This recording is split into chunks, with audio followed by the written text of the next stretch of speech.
Hi everybody, welcome to the Stratosphere Lounge. I'm your host, Bill Whittle of the Three Button Start here again. I hope everybody's doing well. And it's good to be back. And how are you guys? Oh, wait. No, it's good to see everybody again. I gotta make sure that everybody who's on that last page refreshes, but they won't know to refresh unless they refresh, so they'll figure it out sooner or later, I suppose. Anyway, yes, hello and welcome to the show. It looks like I'm going to be in Las Vegas with Natasha not next weekend, not next Wednesday, the Thursday after next Wednesday, 2 weeks from now, at Freedom Fest. So I don't know if anybody's going to be there, but we'll be there for a couple of days. And they've got me doing a panel on Antifa and the violent suppression of free speech. It's what the left does when they lose elections or don't get their way. They start beating up people, harassing them in restaurants and all the rest of this stuff. So we'll be there for that. Natasha and I both have a couple nights in Vegas coming up. And other than that, pretty much business as usual here. Tiny little point, but my main CG character, I got reskinned. It's amazing how inexpensively people will work on the internet, especially if they know what they're doing. So I'm doing some test renders there, and I think that main character looks a lot more believable, a lot more realistic. A couple of other interesting things in the works that I can't really talk about right now, but hopefully we'll be able to, if not next week, then the week after. Next Wednesday's 4th of July. I suspect I will not be able to do it on the 4th of July, although part of me really wants to. If not, maybe we can move it to Thursday. Just trying to think if anything else strikes my fancy as we begin to light this thing up. I guess not. Although Dave Big Booty reciting the countdown, Booster Go, Retro Go, Guido Go, Ecom Go, Telmu Go, Surgeon Go. Are we go for Stratolunging? We are. It's my favorite thing, honestly, Dave. I just get such a huge kick out of it. Yeah, let's just jump into it. My voice is a little tired. I've got still hours and hours and hours of work to do today. It might be nice to spend some time with my beautiful wife as well. So let's see what we got as far as the questions are concerned here. Oh, for the love of God, it never ends, does it? Let me just see if there's maybe some way I've perhaps... Maybe if we put them in... No, we're stuck with it. It's just awful. Well, there's no way around it.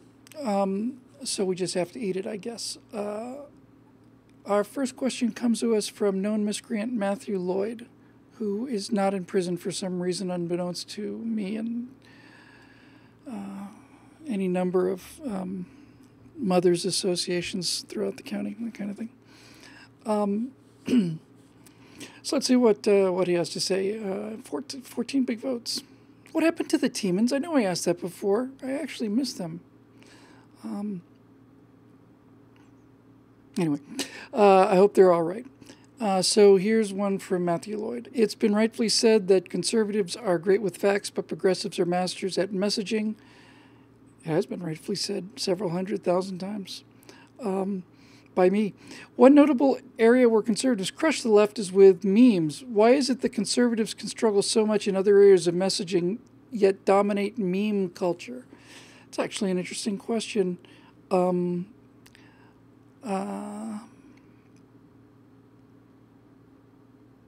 That's a good question. My first thought was, are we sure we're seeing the best of the left's memes because the world is turning into an echo chamber out there where everybody sees what they want to see? And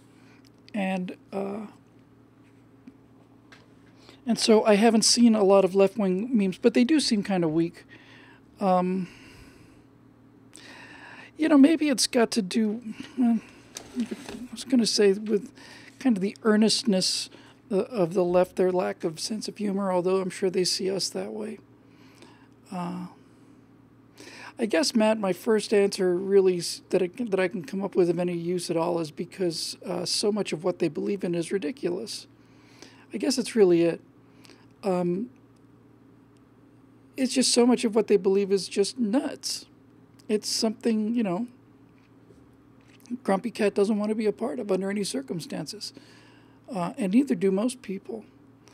I will use this to jump into something somewhat similar because, to be perfectly honest with you, Matt, I don't have an answer for that, except for the fact that so much of what they believe in is ridiculous, and despite the fact that everybody's trying to make fun of Trump, Trump almost mocks himself, and Hillary Clinton and Nancy Pelosi and all the rest are just such easy targets.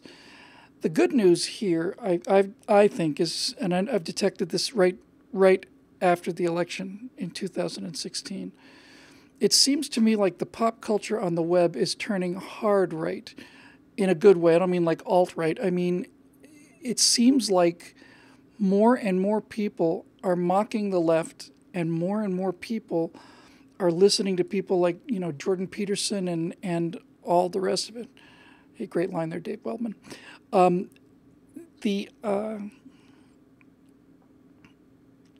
It's very encouraging, and it leads me into something I do want to talk about. I don't know. I probably talked about it 2 weeks ago for all I know, but in any event, I'm going to talk about it again. And that is because I think it goes to the frustration with the whole social justice movement, known miscreant Matt Lloyd. I think it's easy to make fun of people who are always trying to tell other people what to do and then doing these incredible mental gymnastics that they have to do in order to sell this, not just to other people, but to themselves. Captain Jax came to visit last week. I think he's here tonight, friend of ours, and we were talking about a bunch of these kind of things, and they're just very easily mocked. And Captain Jax has actually a very, very interesting, profound theory about politics. It's a three-axis theory of politics, and I'll let him explain that. I'm hoping he will. But with that said, his point is that if you go along any one of these three axes that we know as, liberal, conservative, emotional, rational, and truthful, or I forget, but it was very good. Anyway, he said that all of the outliers are where the liberals are. They're for extreme liberty and extreme authoritarianism at the same time. They want an authoritarian control over society, and at the same time they want to be able to do whatever they want all the time without any consequences whatsoever.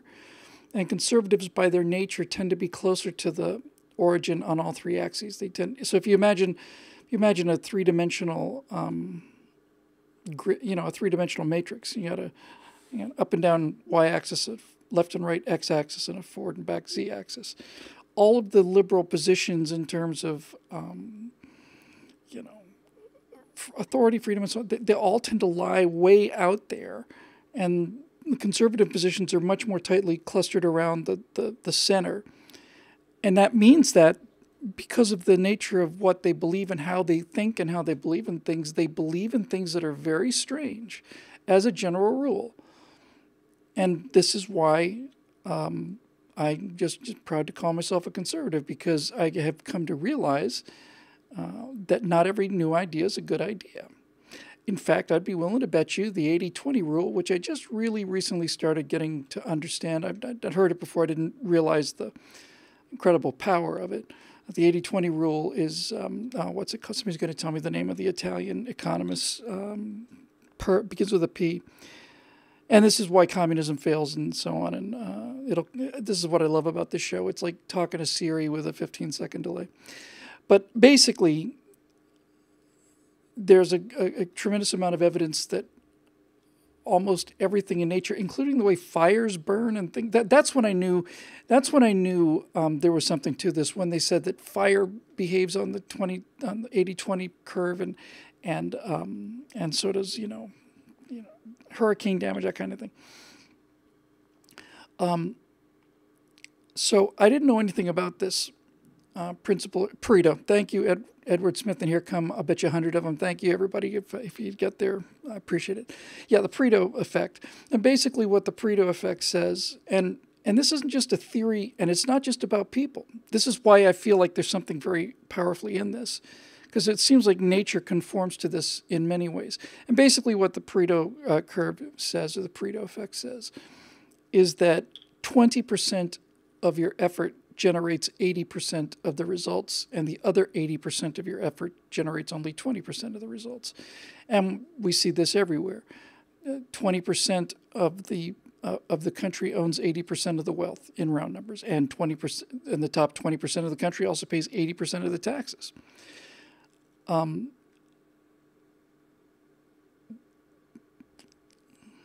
was I going with this? Because this, oh, I remember. So what, I read the 80-20 thing, read the Pareto effect, I read the description of it, read all of it, and then much later I saw, much later in the, in the hour, I saw the Pareto curve. And the Pareto curve, the distribution of the 80-20 when you put it on a graph, is something that I have, in fact, been talking about really almost since the beginning, as I recall, because the Pareto graph is asymptotic. It means that the further along you go, the less and less and less and less and less progress you make. Exponential curve is one where, as time goes on, you get more and more results until finally it reaches infinity at the line, which you can never approach. Asymptotic curve does the same thing. Lots and lots of effects early, and then as you get higher and higher and higher in effects, it takes more and more effort to do less and less and less. So that's where the left lives. They live in the 80% of effort that gets 20% of results. And they're stuck underneath this asymptotic world. And as I've said many times, the EPA, the Environmental Protection Agency, is a perfect example of this kind of an asymptote sort of thing, where when the EPA was first, conceived and brought kicking and screaming into the world, just a little infant who was here for one little purpose before it became immortal and grew forever. But in the 70s or even late 60s, the country was filthy, and I've talked about this so many times I don't want to go into the details. Rivers caught fire, and every single car was just emitting puffs of blue smoke. So the EPA goes to work, and the results that you get are very striking and very immediate, and you see them very quickly. Hooray. And then as time goes on and you realize that this organization has to keep getting funded because the politicians and the bureaucrats basically run everything, and you don't want to destroy the iron rice bowl for them. So then the EPA has to do more and more work to get fewer and fewer results. And finally, here's something you can actually write down because it's kind of pithy. That's the left. The left is on the Pareto curve, which means the left has to do more and more work in order to get fewer and fewer results, and very rapidly we are approaching the point where the left will have to work infinitely hard to achieve nothing. And that is pretty mockable, I think. It is eminently mockable and easy to deflate simply by laughing at it and just pointing out how absurd all these things are. There's, some facts are very complicated, and some facts or concepts are very complicated. Other things are very simple. The rafts are only going one way. Rafts go from socialism to capitalism every single time. People risk their lives to move from one to another. They go from the left to the right. They go from socialism to capitalism every single time. That's kind of remarkable, don't you think, that nobody's taken any, no one, it's 0% of the rafts going south to Cuba to get to the free healthcare and universal literacy? That's quite a achievement, 100%. And this is the thing with these people. They're just so far out of touch that you just can drop a simple fact like, well, all of the raps are coming this way. How do you explain that? That's not theory. That's people betting with their lives. And there is no way to explain it. if you want to destroy a social justice warrior, I do this repeatedly, and I don't want, and I have a problem sometimes doing it because I think I don't want people to think this is demeaning, but it's just one of these tremendous little simple data points that blow everything they believe out of the water, and it is this. And I've said it again. We've been doing so many shows now. Maybe I should just stop saying that I know I've already said this. Maybe I should just give up on that and just keep blabbing the same thing over and over and over again, because it's actually getting more tiresome to apologize for having said something rather than for saying it for the 15th time. But if you want to destroy a social justice warrior, it's extremely easy to do. And the way you do it is by saying, there are, in every high school in America, at least a couple of 15-year-old boys who run faster than the fastest woman has ever run in all of recorded history. There are, on track teams around the country, hundreds and hundreds and hundreds of thousands of them.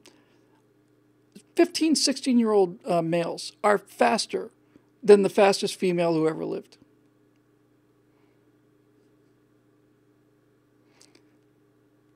And you wait for the reaction. And the reason I like that statistic so much is they can't, this is not my opinion. It forms my opinion, but it's not my opinion. This is something you can look up, and I looked it up before I started bandying it about, and sure enough, most college track teams have men that run a full second faster than the fastest woman who ever lived. And in the 100-meter dash, that is an astonishing margin. It's actually a second and a half. And I don't know what the fastest man alive is compared to the fastest woman, but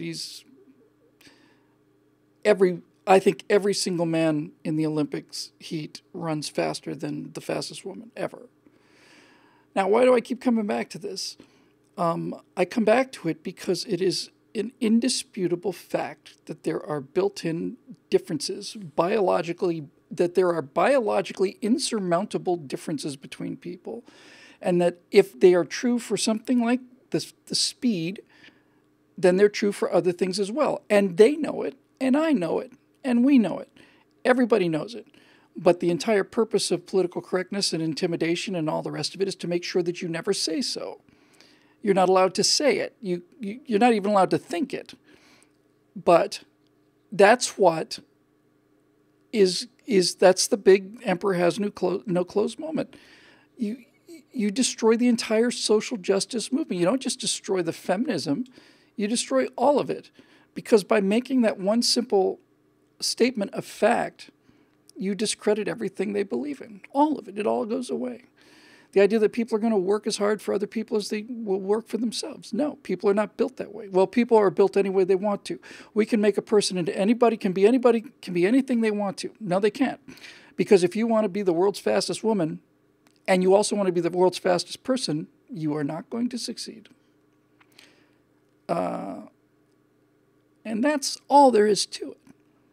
And once you understand that, then you understand that there are also built-in hardwired human differences in not just between men and women, but things that are common to all of us.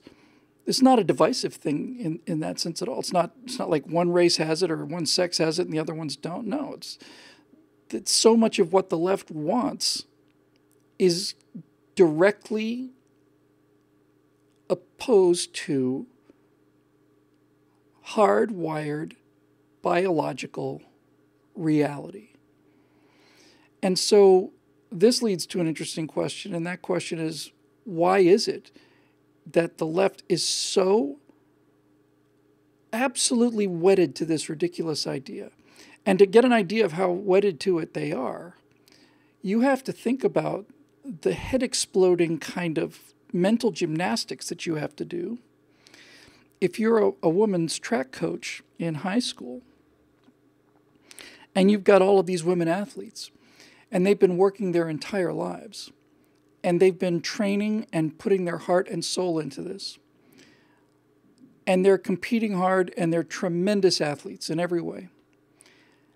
How, as a progressive, do you square that with the fact that somebody who was born a male, who hasn't had any hormone treatment, who identifies as a female, this big giant guy with long hair basically, says, I'm a woman, I identify as a woman, and I should be allowed to race with the women.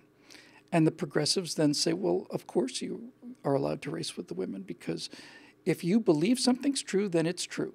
And if you want to be a woman, then you're a woman. So march out there and run against the other women, because you're a woman too, because that's how you self-identify. Well, this guy goes out there and smashes every one of these other women that are running. He just beats them by 3 seconds.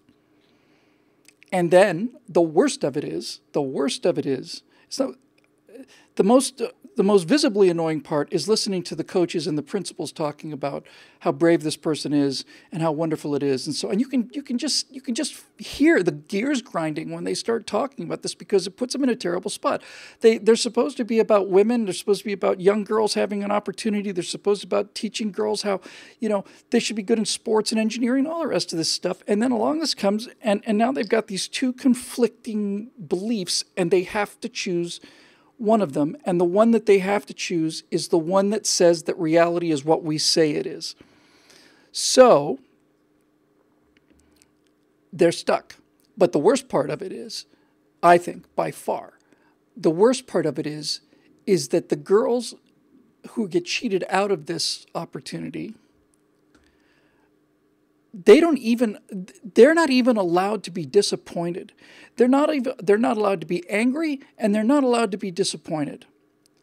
They're supposed to celebrate the fact that this person who's got 60 pounds, 70 pounds of completely lean muscle mass and an entirely different skeletal architecture, they're supposed to celebrate the fact that this person decided he was a woman, came on the field, and made all the work they've done and all the work that all of the other women athletes had done completely irrelevant. Just absolutely irrelevant.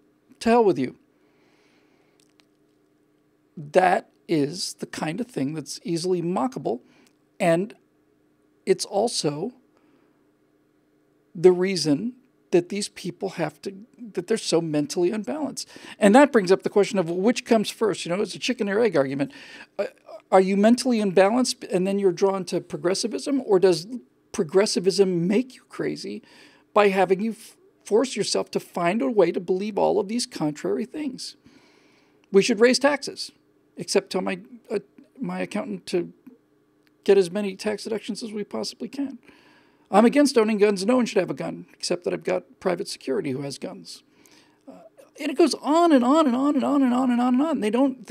Their entire lives consist of being forced to believe one thing and then believe something else. It's one of the things I was talking about with Captain Jacks. We were talking about 1984, who apparently he just read, and that the genius of that book is, so much of that book is genius, but I always felt that the most astute observation in that entire book, which is filled with brilliant insight, was when Winston Smith is being tortured on the question of 2 plus 2. What does 2 plus 2 equal? 4. So they torture him, and he says 4, and they torture him some more, and he says, I don't know what to say. 2 plus 2 equals 4. More torture. Okay, it's 5. And his interrogator says, no. Now you're just trying to tell me what you think we want to hear. So more pain and more pain and more pain, until finally, after all of this agony and all of this absolute mental destruction, psychological destruction, what is 2 plus 2? What is 2 plus 2? And he says, I don't know. And that's the answer they're looking for. That's the answer that they want. I don't know. Good. Because if you can get a person to the point where what is right in front of their nose, if they're capable of denying the evidence that's right in front of their face, if they can get somebody to a place where they can psychologically believe two conflicting things at the same time, then they're home free. 2 plus 2, the answer, and this is the thing. This isn't like if you and I were being tortured, we would say, okay, 2 plus 2 is, I don't know. But deep down inside, we would know. We'd always know. We're psychologically healthy people with connections to the real world. And they can torture us and beat us. And I'm not saying we all stand up and if they torture us and beat us, the state can say whatever they want to. And we'll say, oh, it's 5, it's 10, whatever the state. The answer is whatever the state says it is. But deep down inside, we'd know it's 4. But that's not what he's getting at, Orwell. Orwell isn't saying that the indoctrination that the socialists in 1984 are pushing, he's not saying that it forces people to pretend to believe it. This is why it's such a brilliant book. Brilliant, brilliant book. The genius of Orwell is he says that given enough of this kind of conditioning, you get people to the place where they actually do believe it. That the answer to the question of what is 2 plus 2, the only answer is 2 plus 2 is what the state says it is. That's the answer. That's what mathematics is. Mathematics is a means that the state uses to quantify things that the state wants quantified. And if it decides to change its mind, then that's not mathematics. Mathematics serves the state. And you can get people to that state. Why do you think Venezuela just keeps electing more socialists? They're eating the animals out of the zoos. They're all starving to death. They're eating dogs on the street. And they keep voting socialist. What does that tell you? It tells you that these people are so brainwashed and so utterly indoctrinated. They're like cult. The socialism's like a bad cult. You know, it's like it's the kind of thing where, you know, the lunatic who's leading you, who's told you that he's Jesus, and he's fooling around with the 14-year-old girls, and he says that the spaceship that's coming to take us away is on the other side of the comet. And so in order to go meet the spaceship, we have to all poison ourselves. And that's what happens. I don't know how many people died with that. Was that Heaven's Gate, I want to say, movement? What was it? 12 people, 15 people, and obviously in Jonestown, in the horrific thing down there where Jim Jones said, well, they're going to come and take away our paradise, and I don't get to be Messiah anymore, so I guess we're all going to have to kill ourselves. And a lot of those people willingly did it. And a bunch, was it Jamestown? Jamestown, that's not right. In any event, Jonestown. Thanks. That's where the term drink the Kool-Aid came from, as John Galt points out. And everybody says, oh, he drank the Kool-Aid, he drank the Kool-Aid. We use the term to mean, oh, he's fallen into this intellectual error. Oh, no, he drank the progressive Kool-Aid. No, she drank the conservative Kool-Aid, which means they're irredeemably lost. But the term comes from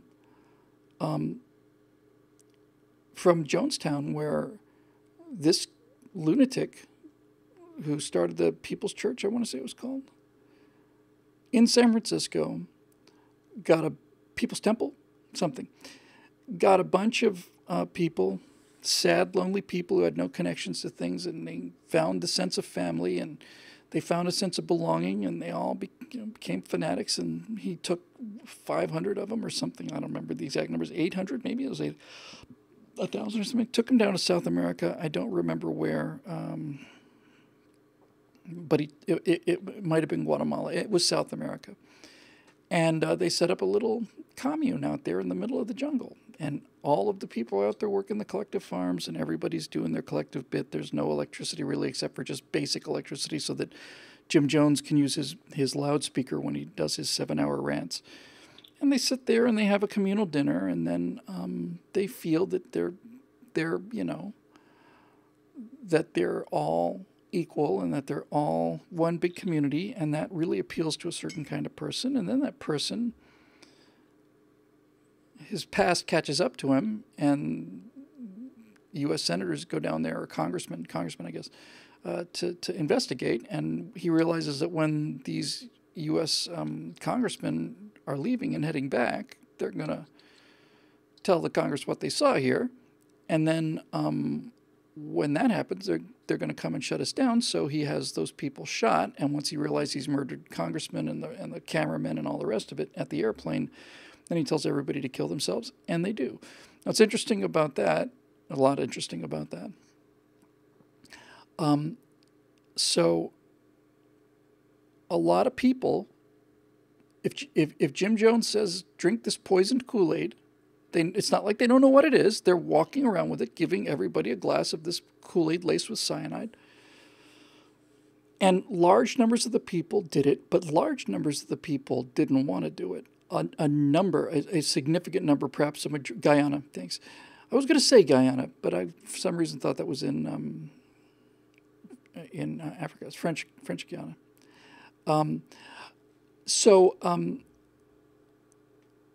A large number of people said, no thanks. And that's when the goon squad said, no, you're going to drink it. And basically put him at gunpoint, forced him to drink it. And some smaller percentage of those people had the good sense to run off into the jungle and hide. And I remember, I want to say it was during my senior year in high school. I don't remember what year. It was 78, 79. I graduated in 77. It was right around there. And there's this picture taken from the air, it's 2 or 3 days later, and there's just hundreds of bodies down there wearing their, kind of colorful 70s, active wear outfits. And all the bodies are bloated from being out in the sun for 2 or 3 days. And it's like a herd. I was going to say that it's like the lemmings marching over the cliff, but turns out they don't really do that. A British Guyana, anyway. So this is the kind of thinking, that goes on. And that kind of thing's easy to mock. Let me have a look here. I'm going to have to, as I've said many times, Facebook used to make sense where you could just list them according to ratings, and now I have to scroll all the way down and try and do the numbers and add them up. I'm just going to read them in the order that Facebook presents them as most relevant, because we all know that Mark Zuckerberg knows better for us than we do. So who are we to argue with Big Brother?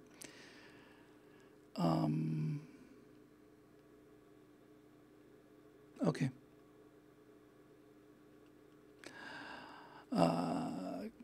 Brian Yoder says, have you heard anything about the upcoming movie First Man about Neil Armstrong? Do you have any thought on what would make it good or a bad movie, and your predictions about whether it will hit or flop? I don't know how you tell the story of Neil Armstrong in a social justice way, but they will figure it out. This reminds me of this beautiful, perfect saying that engineers have, and this is basically our life in America in the second decade of the 21st century. You can make something idiot-proof, and then they'll just invent a better idiot. And that's it, If you ever had an American story about American values, Neil Armstrong, who's one of my 3 heroes in my life, genuine hero of mine. He's the living example of virtually every quality I admire. But they could find some way, I'm sure, to screw that up. It'll be a tough challenge, though. I mean, Ron Howard is a pretty left-wing guy, but Ron Howard didn't screw up Apollo 13, and to be honest with you, neither did Steven Spielberg screw up Lincoln. I was quite shocked to see the factual reality of Lincoln and not Stanton. Don't tell me. I'm not going to look. I didn't know this. I know this. Seward, his Secretary of State, William Seward, sitting in a carriage, riding along, talking about how many Republican votes they need in order to free the slaves and how many Democrats are going to oppose them. I was quite shocked to hear, oh my God, you actually mentioned the actual truth for once. I don't know. I tend to find biographies not to be particularly compelling. Oh, we have a child with us in the... yeah, if I can, I will. Let me see. There's a child has arrived, undoubtedly. some kind of left-winger. So let's see what we can do about that.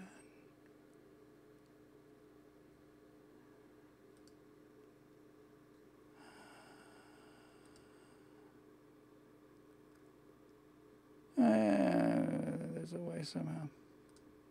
Hang on. Something happened. Let's just see if it's going on. I'll refresh this page here. Just when adults are having a serious conversation, you can always tell that this does not have the kind of controls it used to have. Probably because, oh, hang on.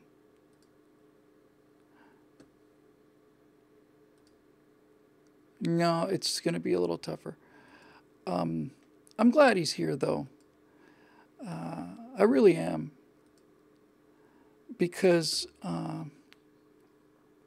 for those of you watching on YouTube, somebody in the live comments stream is just typing in, like, mashing the keys down, just random letters, just in order to get the kind of attention you would get if you walked into a cocktail party of intelligent, well-educated, civilized, very smart adults, and then just basically took down your pants and started to urinate in the middle of the room. That would get people's attention too.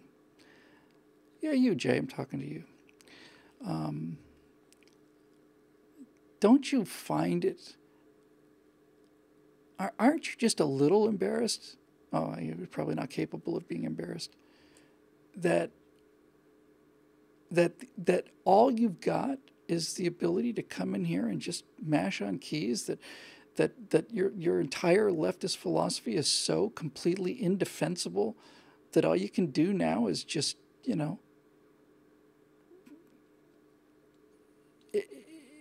just bash the keys.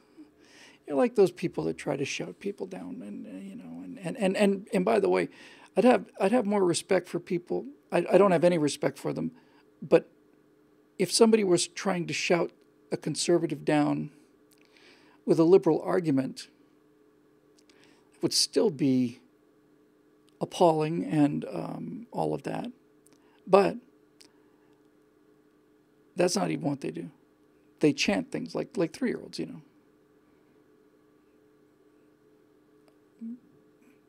No justice, no peace. No justice, no peace. No justice, no peace. No justice, no peace. For 5, 6, 7, 8 hours. That's it. That's all they got. And they go as loud as they can. Glad you dropped in, Jay. You are, I really do wonder about people like you. I really do. I sometimes just can't get over. Yeah, don't get me started. I just can't get over. Here's the thing. Guys like Jay are humiliating for me. And the reason I find them personally humiliating, is because I deserve much better opponents than the ones I get. I am capable of beating much, much better people than I meet on the left. I haven't met anybody on the left that could make a coherent argument enough for me to be able to basically stop and say, let me think about that for a second. Honestly, I deserve much better than this. I'm over-prepared. I could have given up 15 years of study and still been able to out-argue people like this. And you know what this also reminds me of, folks? It's like, this thing with Jay, because like I said, if you're watching on YouTube, somebody just came in there and just started bashing keys. But this is exactly the kind of person that takes out their keys and carves their initials into the numerals on a gas pump.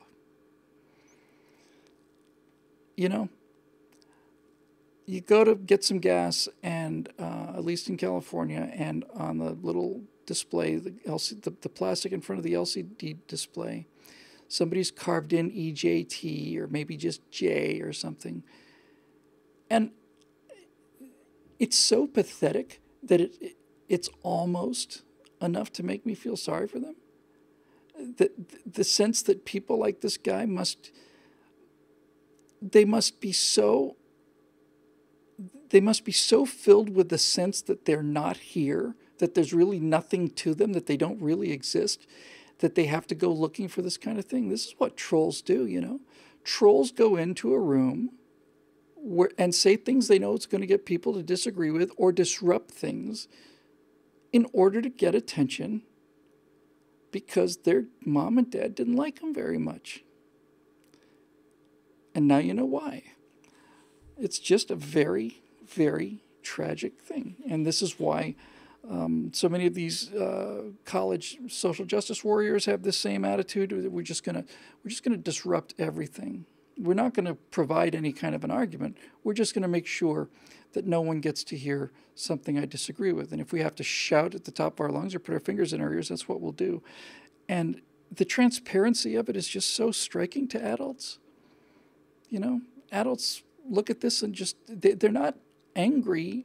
They're not amused. They are somewhat annoyed in the same way that I'd be annoyed because I'd have to have my carpets cleaned if you somehow snuck into a party that adults were having and decided to, you know, just pee all over the floor, Jay. I mean, you have caused some inconvenience. There's no question about that. But it's enough to make people just say, wow, wow,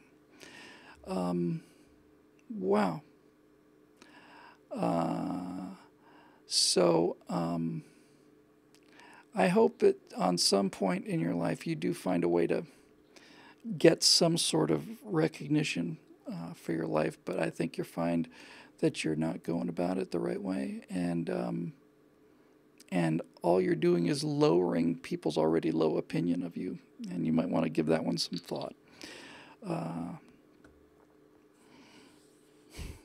Anyway, back to business. So, Brian, I'd love to. I was just saying that that biographies, as a general rule, don't really work very well unless you're dealing with a relatively short period of time. Apollo 13 was dealing with the mission and a little bit, you know, a year ahead of it, maybe right at the beginning, just for a few moments. Armstrong's career. Well, I mean, you could make the case that Armstrong's career consisted of Apollo 11, but that would just not be true. I mean, Armstrong performed so incredibly on the Gemini mission. I think about Armstrong on the Gemini mission with the runaway thruster, and he's, you know, in a capsule that's spinning at 60 RPM, and that's fast. And then he has to eject from the lunar landing simulator, and he parachutes down into his own fireball, and the rest of the guys come into work to see what happened, and there's Neil sitting there with his, you know, clean white engineer shirt and his little clip-on tie, and he's doing some work, and he's just, you know, it's not that he's has no emotions. It's just that he's so mentally disciplined. And again, my favorite story about Apollo 11, which had a lot more problems than we originally thought watching the show. One of the problems was, as they're on the moon and they're bringing in their suits, some of their samples, somebody who designed the lunar module did not put a metal protector over the button that you have to push in order to launch the upper stage of the LEM and get back up into lunar orbit, meet the command module, and then go back home again. So these two guys are getting ready to leave the moon, and they look down, and there's this big hole where this button should be, and they try to see if they can make contact with it, and they can't.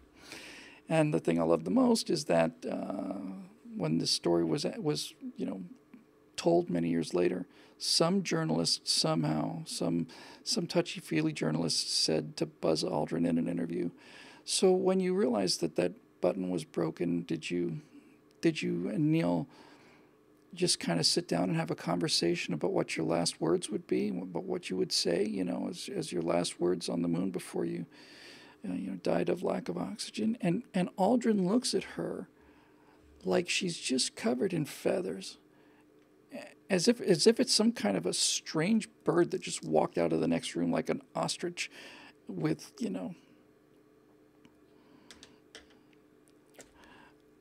an ostrich with an elephant's trunk attached. And she said, were you thinking about your last words? And he looks at her and says, no, we were thinking about how the hell we're going to fix this button. Hey, guys, just pretend he's not there. Just no more references to him. He really is I just want to say the last thing about this. I've often wanted to meet people like this because I have a very good feeling. I know what they look like and I know what they think. But in any event, we can read the comments without what's his name doing what he's doing. So I hope they make a movie about it, Brian. But I think the story of Apollo 11 needs to be told, and especially the part about how they're heading down to the lunar surface, and they'd had a kind of a hard, no decision policy. If we get below I don't know if it was 60 seconds of fuel, something like that, or 30 seconds, we're aborting. If we get to 60 seconds of fuel, it's an automatic abort. And they're on their way down there for the moon landing, and he gets to the 60 seconds remaining part, and he's like, it's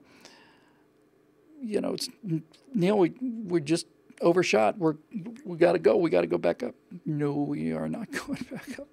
So he got, I don't know. I remember, somebody might know how much fuel was left in the LEM when they landed. I think they calculated 16 seconds maybe of fuel left. And since the LEM lunar module, not many people know this, but the lunar module is constructed in such a way that if you were to put an actual lunar module, not the ones you see in museums, the actual ones that they flew, if you put them on the ground, they'll collapse because their legs are so light and everything about it is so light that the LEM will not support its own weight on Earth gravity. The only way the LEM lands on those legs is in the 1/6 gravity you get on the moon. So, yeah, there's a lot of story there and a lot of great stuff. One last thing, and this, when I recall the Apollo 11 mission, I'm one of those people lucky enough to have seen the Apollo 11 mission in real time. But when I look back on it and I remember the video and I look at the pictures that were taken, it didn't occur to me until after I saw this. One of the most knock the wind out of you graphics or illustrations that I've ever seen was one that put the lunar module, real scale lunar module, down on the pitcher's mound on a standard Major League Baseball diamond. And the four legs cover the diamond, and all of the EVA activities, all of the exploring they did on Apollo 11 was in the infield. They were inside the infield marker. The entire Apollo 11 mission took place in an area inside the line from home to first to second to third and back home again, with the LEM taking a big hunk of space in the middle, with one exception where Neil went about halfway into right field, about halfway. And then, boom, that's it. So I hope somebody tells these stories. They certainly need to be told. Most people, I'm sure, given the rapid dumbing down of this country, I'm sure a lot of people think that didn't happen. By the way, if you really want to see something cool, look up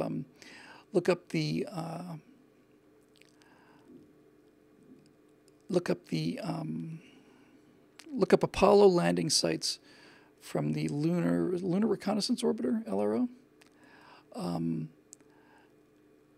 And you will see from a probe we have in orbit around the moon right now, you will see every one of the Apollo landing sites. And they just recently did a lower pass. They did a peri, not a perigee. Ben, just leave him alone. Don't engage him. Just pretend he's not there, because he's not. Okay, really, seriously, just don't do it. I don't want to see anybody doing it. I don't want to see anybody talking. Just ignore the idiot. Just don't engage him. Period. He's not worthy of anything. I'm serious as I can be now. I mean it. Don't do it. Now, that's basically the story of First Man, I guess. So moving on. Mr. Merlin Wendelboe is back, the coolest name on the entire internet. And he wants to know, have we missed the opportunity of a lifetime, the chance to checkmate the Democrats in a way unprecedented? During the mass influx of unaccompanied minors, if conservatives had fostered these kids, raising them with conservative values, the Democrats would have shut down immigration in 2 seconds, flat, problem solved. Now, there's a lot of solutions to this, and I'm way over to do a firewall on this. I sometimes just think I missed the story, but I'll tell you what I was going to do, and I'll still try and do it. Maybe I can get it done tomorrow. About the border thing, I don't think it's reasonable to assume that any number of Americans would adopt a number of those children. They'd be accused of stealing them, obviously, the way that white couples adopt black children from Africa whose destiny is to starve to death. And some white couple comes in there and treats them like family and loves them like their own kids, and then raises them and gives them a life of absolute, human love and luxury and everything else. And then other American leftists say that they've stolen that black child and raised him as white and stolen him away from his own culture, which really means stealing him away from the vultures that are waiting for him to get a little bit weaker. And this is the kind of thing I think you could expect to see in a case like that. But I will tell you what I was going to talk about. It's always nice to run ideas past the crowd here. Here's the thing. Let's imagine that you're a progressive and you live in San Francisco. And you decide to take your family. We'll just assume that you had a family just for the sake of the argument. You live in San Francisco and you're a graphic designer. And you decide that you're going to take your family to Japan because they all want to see Japan and you want to show them Japan. So you take your family, your wife and your 3 kids, and you get on a plane and you fly to Tokyo. But somehow you managed to get past the boarding agent, because you managed to get on the plane to Tokyo and you don't have a passport or a visa. So you fly the 12 hours across the Atlantic. Kids are all excited. You're excited. Everybody's excited. But you know that you don't have a passport and a visa. And when you, the computer-savvy, extremely progressive, very well-educated, Starbucks-loving, young progressive liberal that you are, gets off the plane in Tokyo, and they come to check your passports and the visa. And when they find out that you don't have one, what they'll do is they will separate you from your children.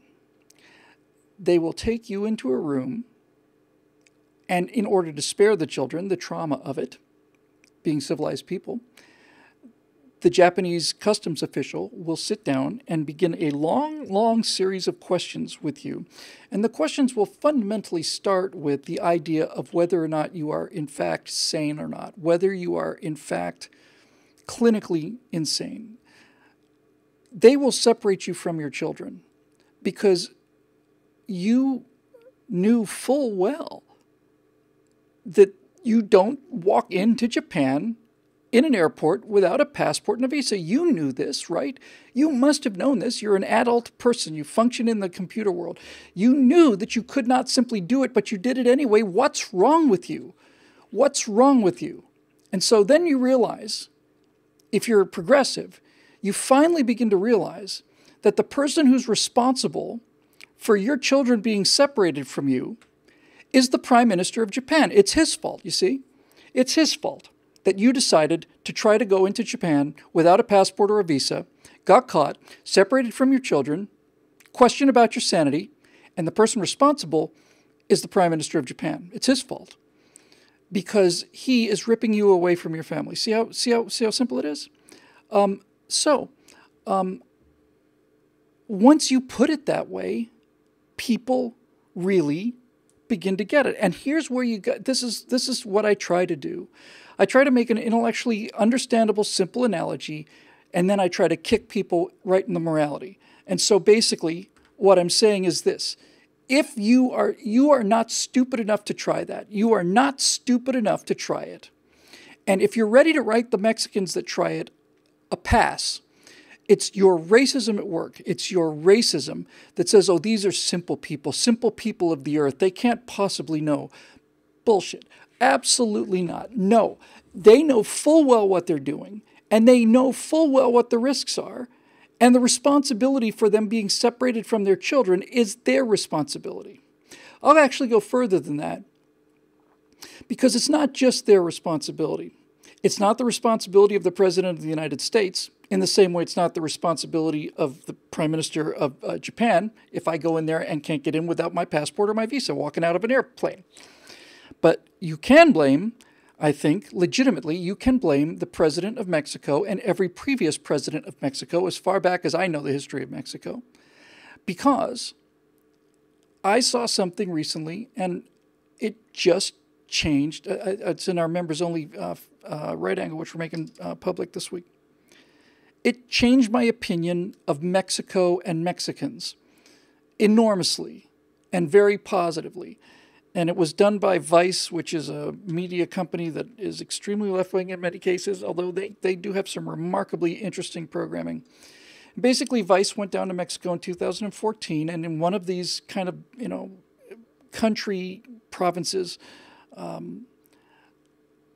a group, now listen carefully, a group of regular Mexican citizens got together, and a lot of them have rifles and AK-47s and AR-15s, and they got together as a group to kick out the drug cartels. And the reason that they did it as a militia was because the federales are paid by the drug cartels.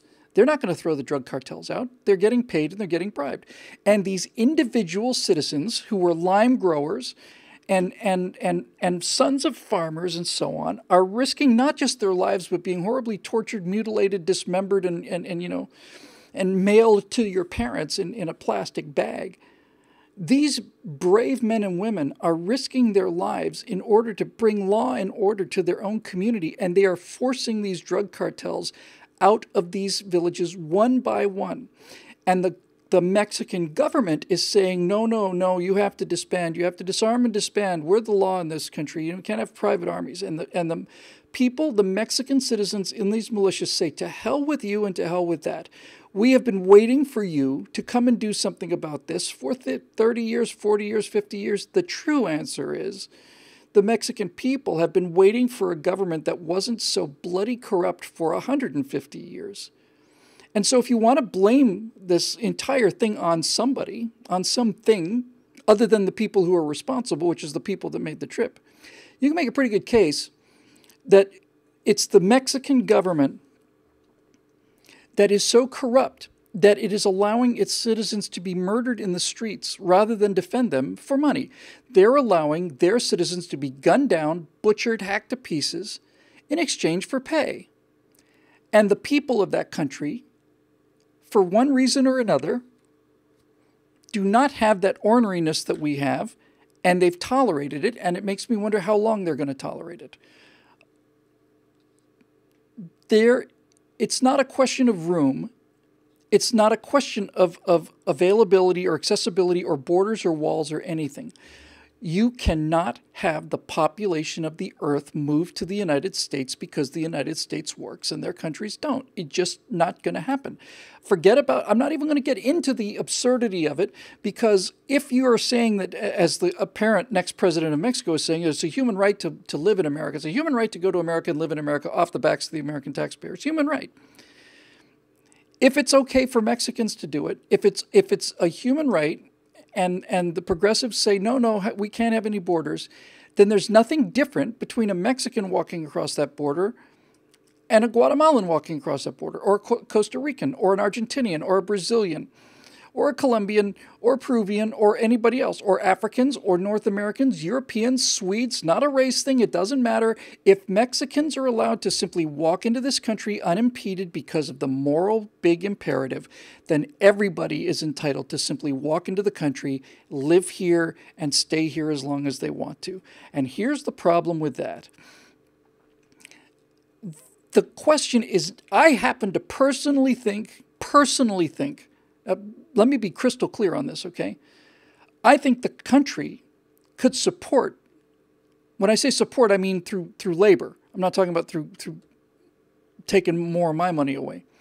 But I think the country could support the entire country of Mexico. We could take 200, 300 million people into this country and grow the country. The problem is not the numbers, and the problem is not the resources. If anybody's ever flown from Los Angeles to New York, you know that the first hour of that 5-hour flight, there's nothing there, nothing. The problem is that if you bring in the entire population of Mexico, they bring Mexico with them.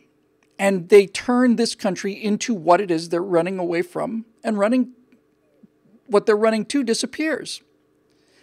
And this is just, no. This is the kind of thing, this is the kind of thing where you can give some people credit for having a good heart, but there are very few, as I get older and older and more experienced in life and think more and more about these things, I come to realize that that there are very few things in life that are as true as the saying, the road to hell is paved with good intentions. Let me just take a quick sideline to illustrate this point, because this comes down to the tough love thing. So we have this incredible, in the 80s, I want to say early 80s, there's this incredible drought in Africa, and Ethiopians are starving, and they're starving on TV. And there's millions of children starving and dying on TV. And out of the kindness of our hearts, which is an extremely honorable and decent and something to be proud of, it's good, the West and America mostly, because America's private charities are enormously the engine of relief in the rest of the world. So we send large amounts of food to these countries. And what happens is this. If you had 20 million Ethiopians who were in a situation with drought and they were starving, now you've got 80 million Ethiopians. And because so many of those children were malnourished during their childhood, they're intellectually stunted. They're essentially, they're 60, 70, 80 IQs. They can't do industrial jobs. And what you do is you have created an ever-growing problem, because the solution generates, because it's not a solution. Right, that's what I was looking for. It's not a solution. I'm not saying I want to see those people starve. I'm not saying that at all. But just giving them food not only doesn't solve their problem, it makes the problem exponentially worse. I swear to God, I think the hardest I have ever laughed in my life, I really, really mean this, I cannot remember laughing so hard I thought I was going to die, was the first time I saw Sam Kinison. He was talking about this, and he said, you know, maybe we shouldn't be sending him food. You know, I'm just saying, maybe we shouldn't be sending him food. You know, maybe we should just go up to him and say, hey, excuse me, I've looked around here, and, you know, and we shouldn't be sending him food. We should be sending him U-Hauls, because you people live in a desert. Look around you. There's no food here. What's the matter with you? And I thought, oh, my God. Yeah, he's right. We should have sent him U-Hauls. We should have sent him U-Hauls.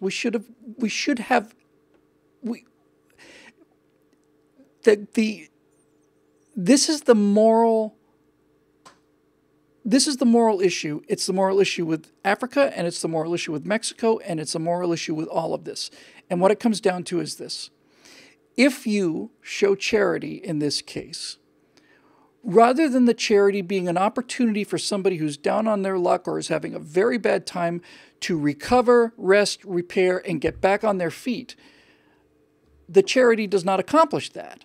the charity encourages more of what you are providing the charity for in the first place. The case of Africa, it means that a population that was already too large for that land to sustain was artificially saved and grew to something like 4 times the size of what it was when it was an emergency before. Now you've got 80 million people that you have to worry about. And if you feed all of them, then you're going to have 200 million people who are going to be right on the verge of starvation their entire lives. This is not kindness. Now, the issue is, what do you do about it? And I'm not one of those people who's in favor of saying, oh, this, it's tough luck, man. You're just going to have to, some of them are just going to have to starve. That is the solution, and it is a cruel solution, but I don't want to be that guy. I don't want to be the guy who says, no, just die at our feet. No, we could feed you, but we're not going to, and we'd be right not to. So what do? This is the problem with Mexico. The people in Mexico are very, very poor.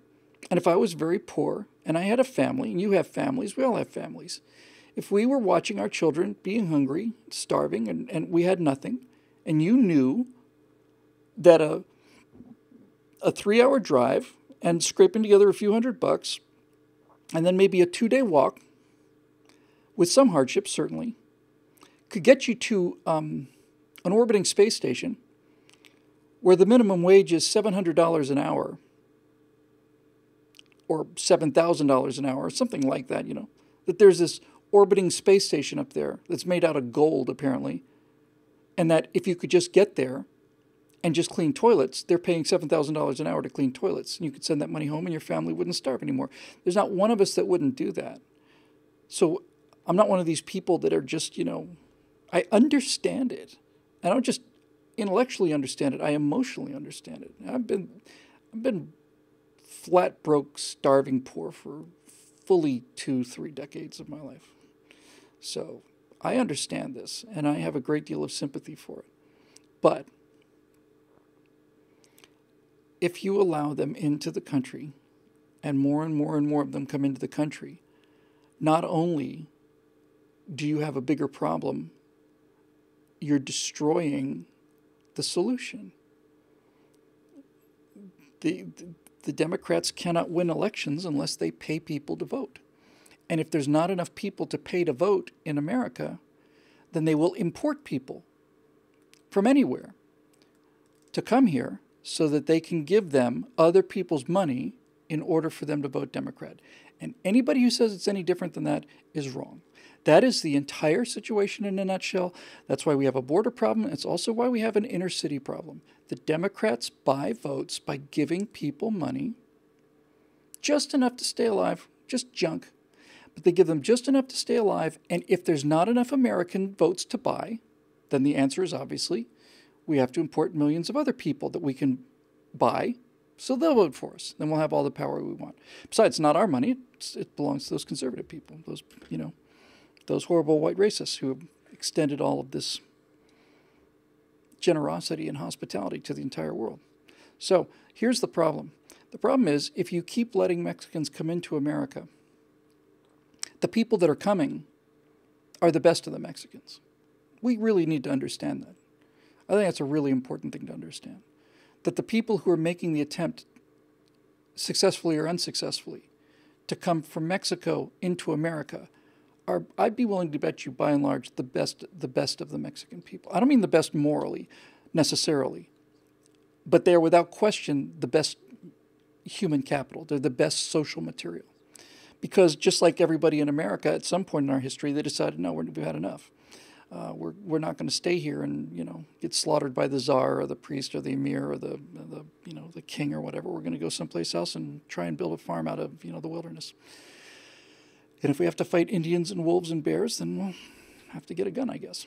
The problem is, if you allow this to continue, the most energetic and the most risk-taking, motivated people in Mexico aren't in Mexico anymore. And those are the people that Mexico needs the most in order to build itself into something so that it's not Mexico anymore. That's really what it comes down to. Our aid to foreign countries, I think, should be... Steve Darrow says, I should be careful. The real best ones are the ones that come by the rules. I know what I'm talking about. Well, my wife comes from another country by the rules too, Steve. And there are people... what I'm saying is this. I'm not saying that they're morally good for breaking the law. I'm saying that they've got the moxie to make the trip. That's what I'm talking about. They are, so it's just people saying that they're largely the ones that couldn't make it in their local village. Maybe that's true. I don't know. All I'm saying is this. It is easier to stay than it is to make the trip. Let's just put it that way. I don't care really, actually, because it's not really relevant. The entire point is simply this. If Mexico looks to America to be the ATM to make up for their own deficiencies, then it's not will happen, then it is happening. Then we are making Mexico poor by allowing this, in the same way that we're making more poor Africans by sending them food. We should send them food when they're starving, but with that food has to come the solution. And food is not the solution, and money is not the solution. And letting Mexicans or Guatemalans or anybody from Swedes, Danes, I don't care, letting people from failed countries into this country is not the solution to the problem. It may seem like kindness, and in a form of it, it is. Nobody likes to see people starving. Nobody likes to see people suffering, but it's not kindness. It's emotional.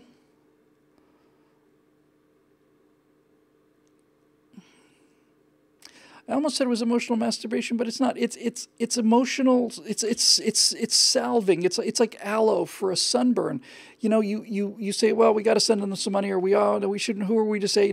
Because you've got this burning pain and you just want to put something nice and cool on your face and not have to feel this turmoil, which is another reason why progressives do so much damage. They're so emotional about these things that they take policies and promote policies that make things worse. The short form is the way to solve the problem with the Mexican immigration is for Mexico to become something other than a failed nation. We do not have an immigration problem with Canada. We don't have millions of Canadians streaming over the border. Probably steaming over the border in Canada. It's so bloody cold, just your breath and everything and your body heat. But we don't have millions of Canadians crossing into the United States because there's no reason for them to. Their country functions. And there's no Germans that are hiking and riding and marching and demanding to be admitted into Syria. None.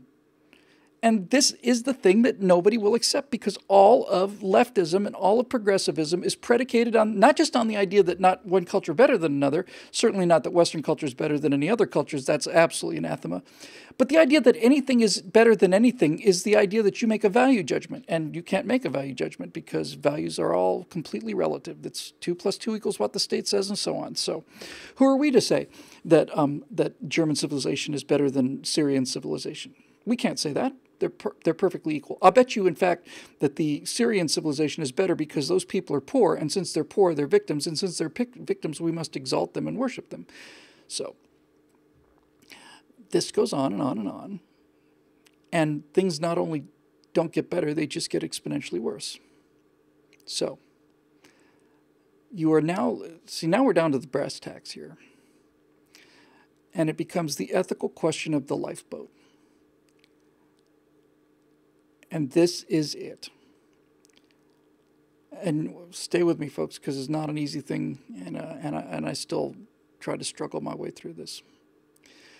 You're on board the Titanic, okay? And As a small aside, one of the many tragedies of the Titanic was that some of those boats were launched with 3 people, 7. I forget how many they could hold. I think they were rated for 40 or something, or 60, and they left with 17. And that's 40 people. The sea was dead calm for the first time in living memory. It was like a lake. They could have put 60, 80 people. They could have saved hundreds and hundreds and hundreds of people if they just filled up the damn lifeboats. But that's not the point.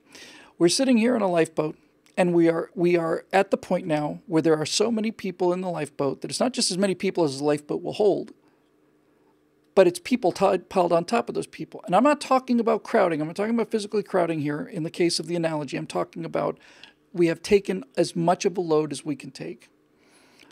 So, if you're in a lifeboat and the water's freezing and the Titanic goes down and one more person will swamp the lifeboat,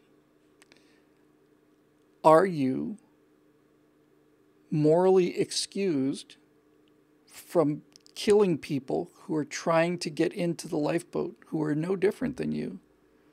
You just got there first. Are you morally excused from it? And I think you are, because you are not making a decision that says, I'm going to live and that person's going to die. That's not the decision you're making when you are trying to club survivors from getting into the lifeboat. Anybody with any kind of a heart or soul wants that to be the case. Everybody wants to be able to take on more people and help people out. Nobody wants to see people drown or freeze to death. But if the lifeboat is so full that you got this much this much difference between the side of the boat and the water. It's so deep in the water now that one more person will sink the boat. Now you're not talking about making a decision where I'm going to live and you're going to die. Now you're making a decision about you're going to die or we're all going to die. It's not like I'm doing this and I'm going to live and you're going to die.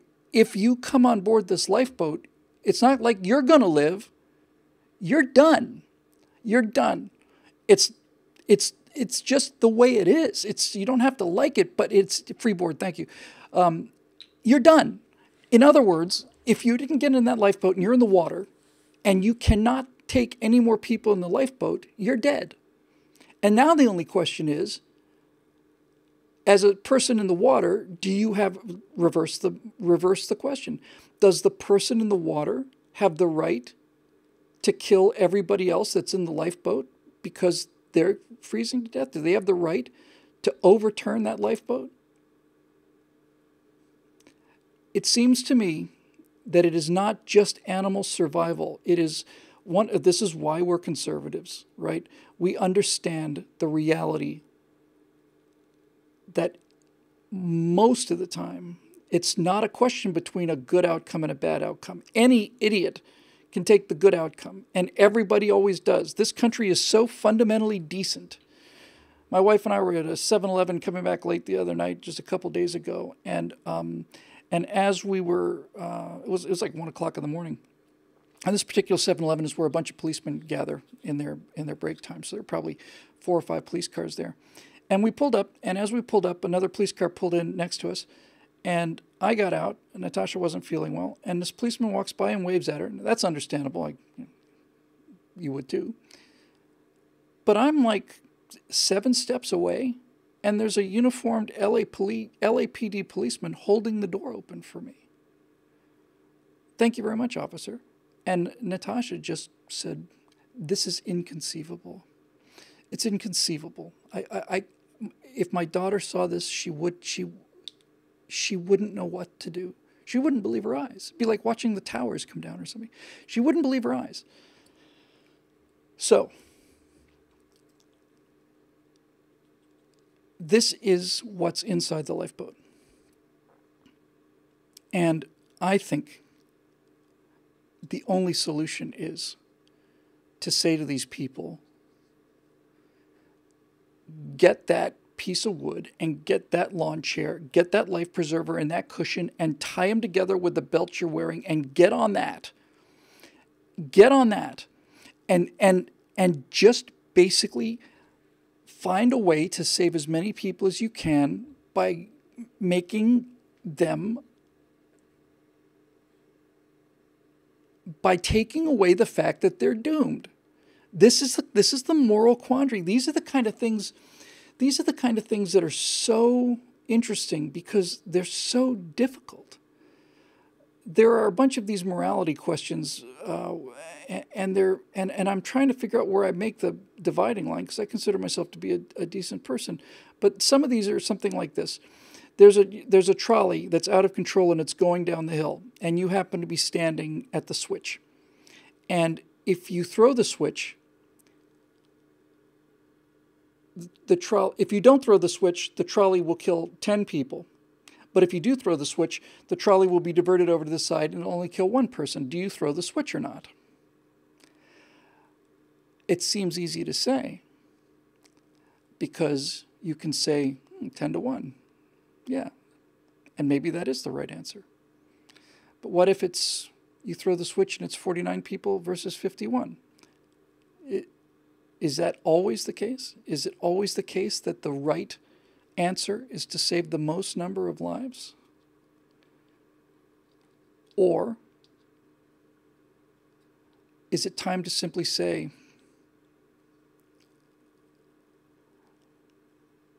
that some things are beyond human ability to decide?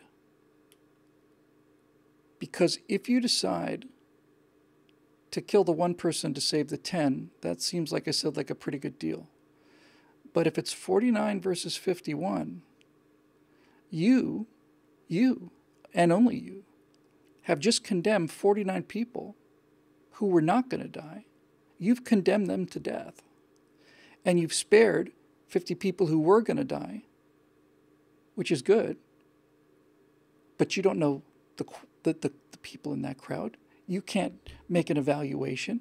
It's entirely possible that the 51 people were all potentially criminals coming out of some sort of meeting, and the 49 were nuns and children and off-duty soldiers. You don't know. And so you have to ask yourself, what do you do? And it's a miserable question. And this is why it's an important question to be talking about. Because it can't be just about the numbers. It can't be. Because you can justify anything. See, that's the thing. You can justify anything if you are deciding that it's the numbers. This is how this is how 200 million people get murdered. Yes, we're going to kill 6 million kulaks, but it's better for the overall country, so we'll save millions of lives. Yes, we're going to kill 6 million Jews, but the Germans need a chance to expand and grow. So even though it's a catastrophe, we're still going to do it for the greater good. The greater good, the greater good, the greater good, the greater good. That's how people get murdered in huge numbers.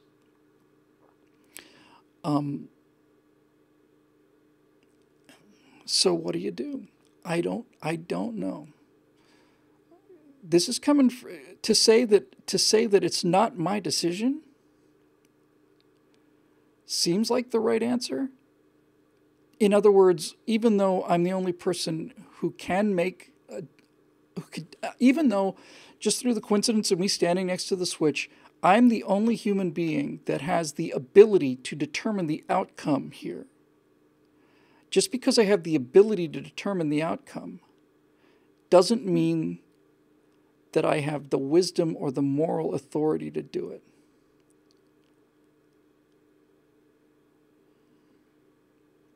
Now, with all of this said,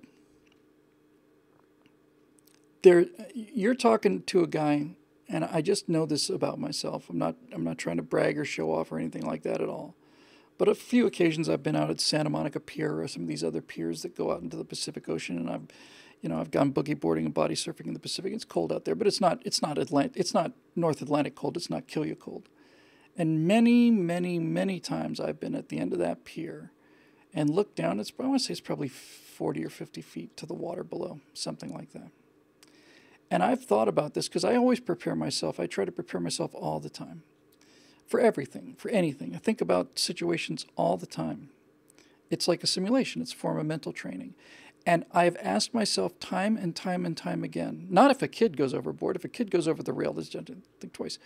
Would I If a woman had a poodle or a little Yorkshire, a little terrier or something, and that terrier went over the rail into the water, I have no question in my mind, none, that I would go after that dog. I have no question in my mind whatsoever. None. I would do it. I might have the presence of mind to take my wallet and my phone out and kick my shoes off, but I would go over the rail to save that dog. Absolutely, I would do it. Because my chances of pulling it off are almost 100%. You know? I mean, they're almost 100%. Now, if there was a feeding frenzy of sharks going on around there, and I had to jump into the middle of, 7 great white sharks that are tearing up something else and just about to move on the dog, I'd probably have to give that a second thought. But in any event, this is a very, very, very interesting discussion. I just kind of like where this wandered. For example, I'll tell you what's also similar to this in terms of morality.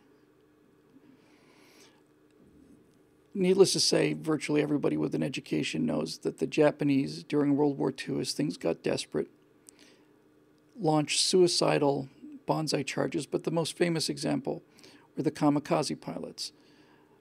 The Japanese invented the first real guided missile, cruise missile. They had a device that could fly a bomb with wings into an enemy ship so that instead of just dropping a bomb and hoping it hits, they could guide it directly to the target. And that guidance mechanism was probably an 18 or 19-year-old young man. So the Japanese, in their desperation, launched, I'm sure it must be hundreds, of kamikaze raids, and they were very effective. The kamikazes really came and hit us when we were during the invasion of Okinawa, and the United States lost more sailors in the Battle of Okinawa than the United States Navy had lost in all of its history combined. In that one engagement with the kamikazes, more sailors were killed than in the entire history of the U.S. Navy combined. So this worked. It was effective. Wasn't effective enough to stop us. We had 60, 70, 80, 100 aircraft carriers, something like that, if you include escort carriers, which in itself is amazing. But here's the question, folks. Here's the question. Suppose the tide had been reversed, and let's say that there were Japanese landing and getting closer and closer and closer. Would you, as an American president, sanction suicide missions? And I don't think I would. And this is what interests me so much about this. I'm not aware that the American military has ever sent anyone on a suicide mission. That term's bandied around a lot. Without question, there have been cases where people have been ordered to do things that is paramount to certain death, but it's not certain death because we don't do that. Even the most dangerous missions, the most, you got to be your B-17 gunner and you're 19 years old and you've been just shot up and you've watched your friends explode by getting hit by machine gun rounds, and you know that the skin on the B-17 is about as thin as tin foil and doesn't even slow bullets down. And you've been out there again and again and again and watched these other planes explode, spiral into the ground, all of this. And somebody tells you, it's your turn now. And guess what? Where are we going? You're going to the Pulaski oil fields in a B-24, or you're going to go to the ball bearing plant at, it wasn't Frankfurt.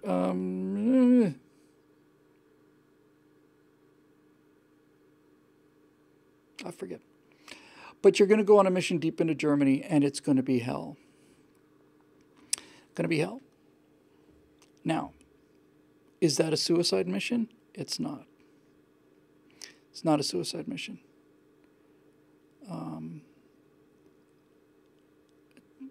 The Doolittle raid. Jimmy Doolittle's got these B-25 bombers. He's going to launch them. Bremen? Might be. Schweinfurt, Schweinfurt, something like that. So you got a guy who's going to take B-25. Now this is the thing I'm talking about. This is the axis of what I'm talking about. This is the entire brass tack point. So you got the Doolittle raid. 6 months after Japan bombs Pearl Harbor, this genius named Jimmy Doolittle, who had alone created aviation history because of his basically invented instrument flying and flying in the dark with the hood on. So this incredibly brave and incredibly brilliant and ingenious leader says to the President of the United States, "Sir, it's never been done before, but I'm convinced we could get a light bomber off of a deck of an aircraft carrier, and I bet you we could take 20 of them. I bet you we could take 20 aircraft carriers, launch a mission off of the deck, and the Hornet, was it? Must have been, and hit Japan. Now. We did them now. We don't have to wait another 4 years until we get, we can just go bomb Tokyo. You give me the word, we'll be ready in 2 months or whatever, a month." Now, everybody on those missions knew that there's not going to be, we're going to take off from the carrier, we're going to bomb Japan, we're going to come back and land on the carrier. They knew that. Schweinfurt. It was Schweinfurt. I got it right. Thanks. They knew that the mission depended on them bombing Japan and then flying on to China and landing in China. China is occupied by the Japanese. They had areas where they thought they might be saved by the Chinese, but the mission meant that you're going to fly, bomb Japan, and then you're going to land in China. You're going to ditch the plane. You're not going to land at an airport. You're just going to ditch the plane, hope you survive that, and hope that you get picked up by the Chinese, and hope that the Chinese get you out of there, and hope and hope and hope. And what's astonishing is that they took all volunteers. They were told it was something extremely dangerous. They weren't told where they were going for security reasons till they got out to sea. But all of these crews had backup crew members. There were a number of extra crewmen taken in case somebody decided to change their mind at the last minute or somebody gets sick or whatever. So there was a significant number of backup crewmen. And these backup crewmen who weren't going on the mission were going up to the guys who were going on the mission, and they were saying to them, "I will give you $500, $1,000, an incredible sum of money in 1942 for somebody who's on Navy enlisted or Air Force enlisted pay, Army Air Corps, an enormous sums of money." They were saying, "I will give you this money if you give me your seat and let me go on this so-called suicide mission." Now, the Doolittle raid was not a suicide mission. People called it that for the drama of it because the odds were long. And furthermore, what was a risky operation to begin with, turns out 3 or 4 hours before they got to their launch point, they encounter a Japanese trawler and it has a radio antenna on it. They sink the hell out of this thing pretty quickly, but they're pretty sure now that they've been detected, that their position's been radioed back. So now these guys who are already looking at long odds, now they realize if we're going to launch this mission and not turn around, if we're going to launch the mission, we're going to have to do it now, not 3 hours from now when we thought we would. And if we do it now, that means we don't have enough fuel to get to China. Or certainly not enough fuel to get deep into China. We don't know where you're going to run out of fuel. We plan this mission, we're throwing out the guns, we're throwing out extra paper clips, we're throwing everything off of the airplane to make it light enough to do this mission. So we've already stretched the fuel range to the absolute maximum, and now we're having to launch 3 hours ahead of schedule, which is what? Practically, if 25, 30 knots is 75 miles, something like that, 80 miles short of the destination. So your chances just got much worse. And nobody, they asked them, this, because that's what Americans do. They said, "Guys, it was risky before. It's much riskier now." And Doolittle says, "I don't feel like going back to America. I think we should go." And every single one of them said, "Yeah, all right," every one of them. I've met 2 of those guys. I shook their hands. And so they went. Now, I should know these numbers, but I want to say there was something like 20 B-25s, something like that, in that general vicinity. And some planes got unlucky. Most of the guys survived. Most of the guys managed to land in China and get smuggled out of China and returned to the U.S., including Doolittle, who was the mission leader aboard the ruptured Duck. And most of the guys got home. Some of them crashed in the ocean. Some of them landed in Japan, where I think it was Japan, where they were immediately just beheaded and executed. I know one of the planes landed and was immediately picked up by Japanese patrols. That entire crew was executed. So I don't know what the actual casualty rate was, but it was certainly better than I thought it was going to be. So here's the question. Is the Doolittle raid the same thing as the kamikazes? It's not. It's not. 16. Thank you. It's not the same. And I'll give you an even better example. During the Battle of Midway, the Pacific War was won in about 6 minutes. For those of you not familiar with the details, I'll just give you the thumbnail of it. So the Japanese bombed Pearl Harbor, and not just Pearl Harbor, they overrun the Philippines, Indonesia, Singapore Falls, the British Navy, the Royal Navy's out of the picture. They're threatening Australia. We're down to 4 carriers. We meet them in the Battle of the Coral Sea. They have something like 7 carriers. We have 4. We sink one of theirs. They sink one of ours. Now they're outnumbering us at least 2 to 1 plus. They have this incredibly powerful surface fleet with battleships, Yamato, and all these incredible, enormous fleets. And we can either wait for the Japanese Navy to invade either Midway Island or Hawaii or go someplace else. And Chester Nimitz and the rest of the U.S. command, including the president, who I'm not a fan of in many ways, but nevertheless, decided that they were going to ambush the Japanese, which is kind of like a squirrel deciding that he's going to ambush a wolf in terms of relative strength. So they think the Japanese are going to go to Midway. They're pretty sure they're sailing for Midway, but they're not sure. We've broken the Japanese codes. That alone was responsible probably for winning the war in the time we wanted in.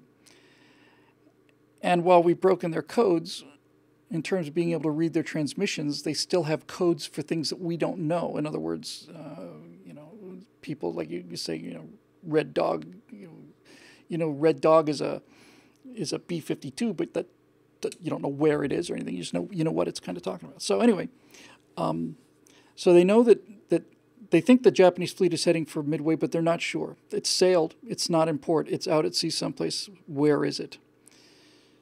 Well, in the Japanese encryption and in the codes that we were breaking and the messages from the Japanese that we were listening to because we'd broken their codes, the Japanese kept referring to one particular location, and I'm almost positive it was H. They referred to it as H. And now the question is, what is H? Because the fleet is heading for H. But what is H? Is it the Aleutian Islands? Is it the Philippines? Is it Australia? They didn't know. So what they did was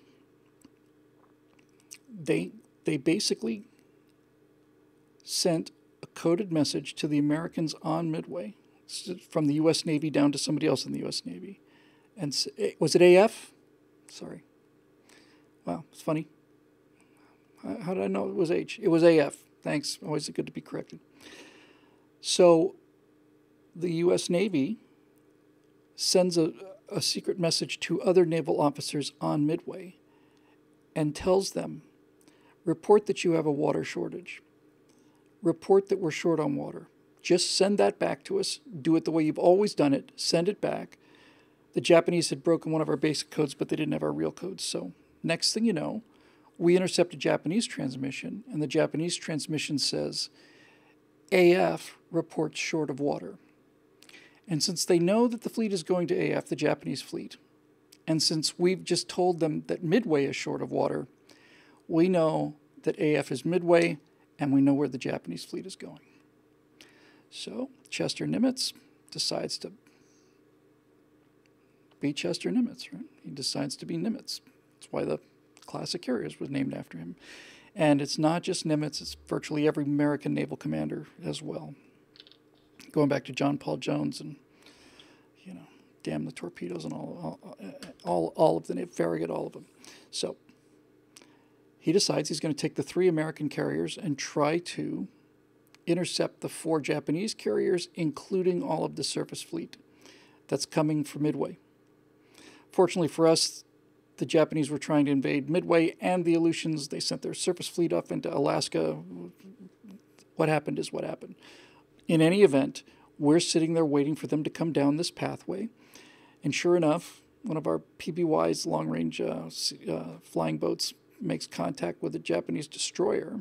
And that destroyer is moving real fast in one direction. It's hauling ass, and it's going due probably northwest, if I had to guess. So they kind of hang back, and they follow this destroyer, and this destroyer leads them right to the Japanese fleet. So now we know where it is.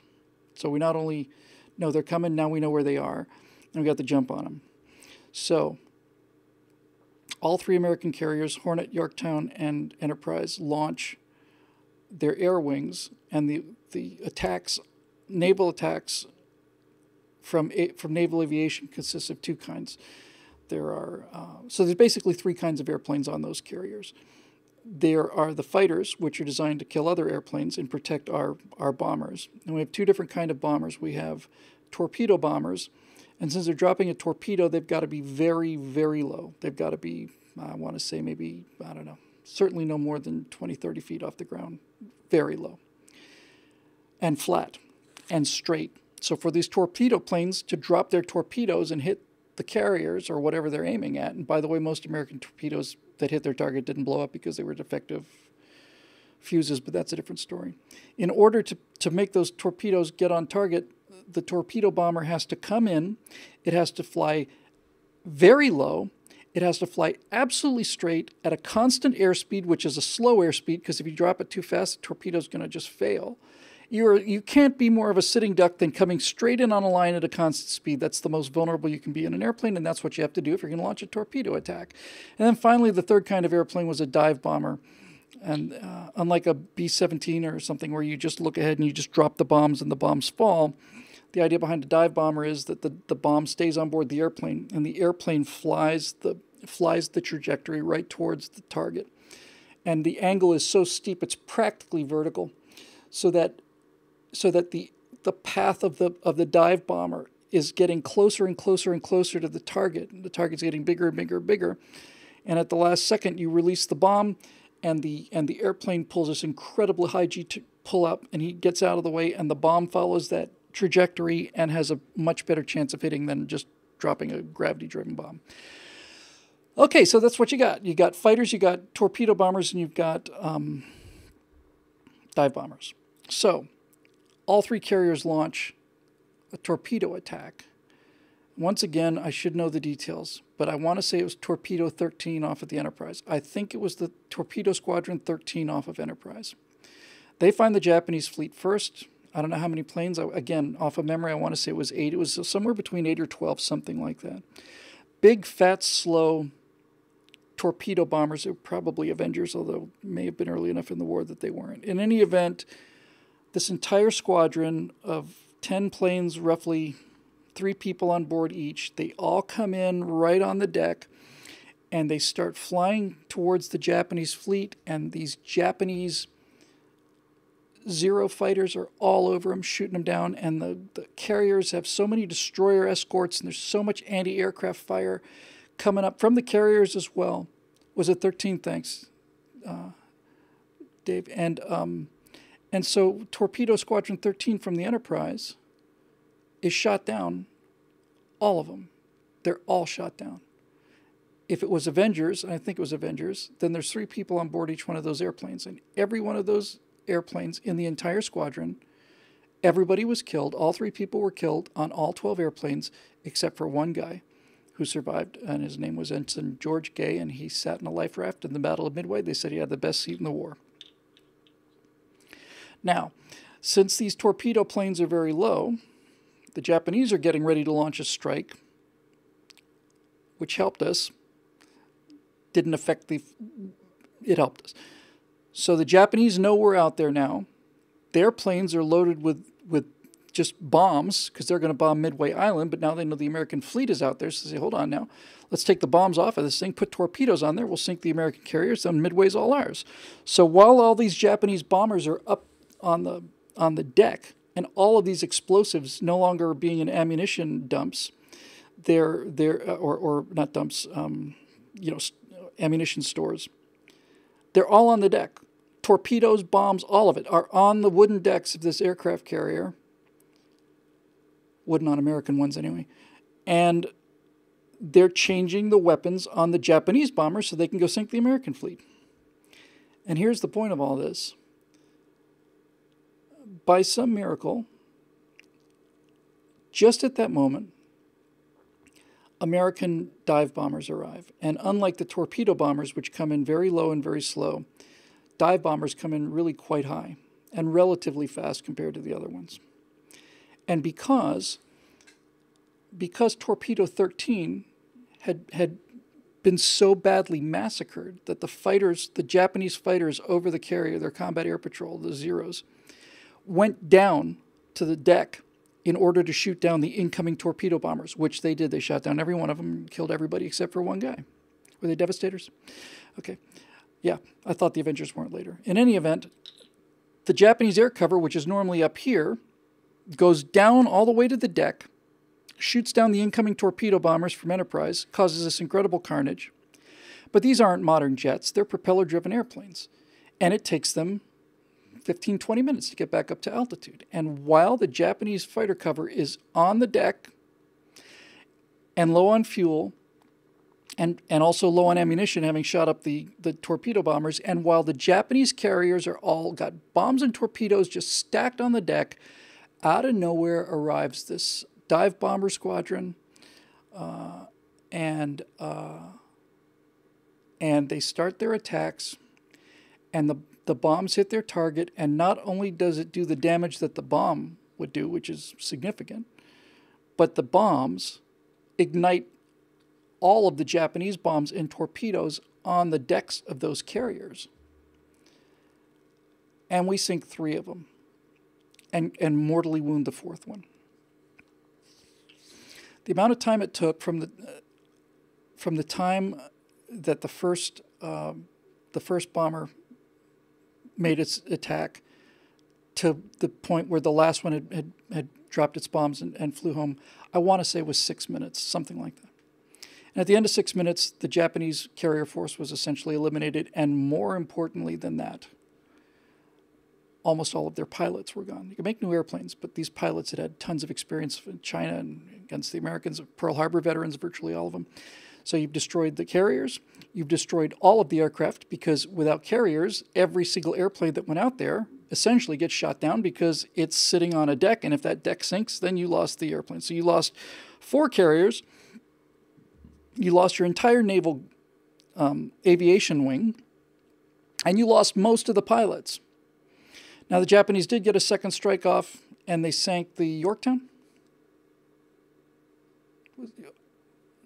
Yeah, Yorktown. By the way, Yorktown, one of the Japanese carriers in the Coral Sea was damaged in battle and was taken back to Japan for repairs, and it sat in dry dock for something like 7 or 8 months or something. And the Yorktown, which was practically crippled, the Japanese marked it as sunk. It was so badly damaged in Coral Sea. Yorktown limps back to Pearl Harbor, and I want to say within 24 hours, it was within 24, 48 hours, something like that. Every single American on the island of Oahu, everybody got on board this carrier, and they repaired the Yorktown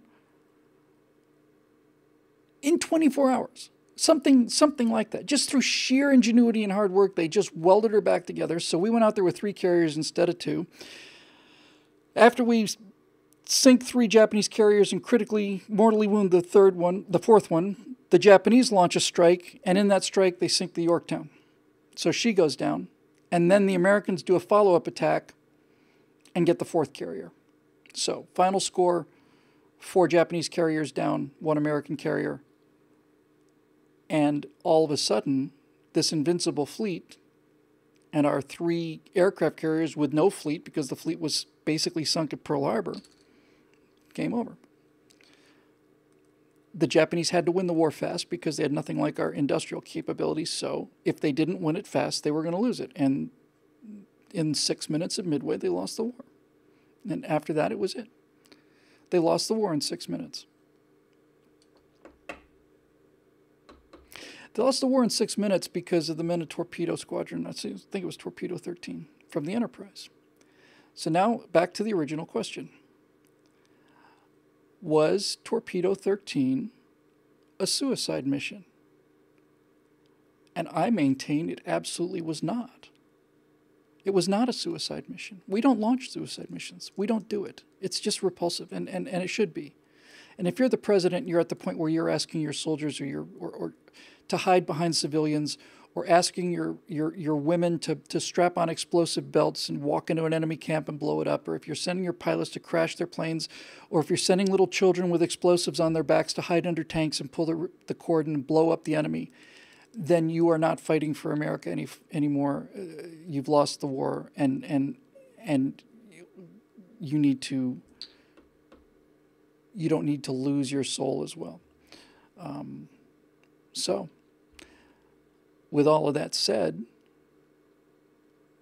Yorktown was sunk, then Hornet was sunk,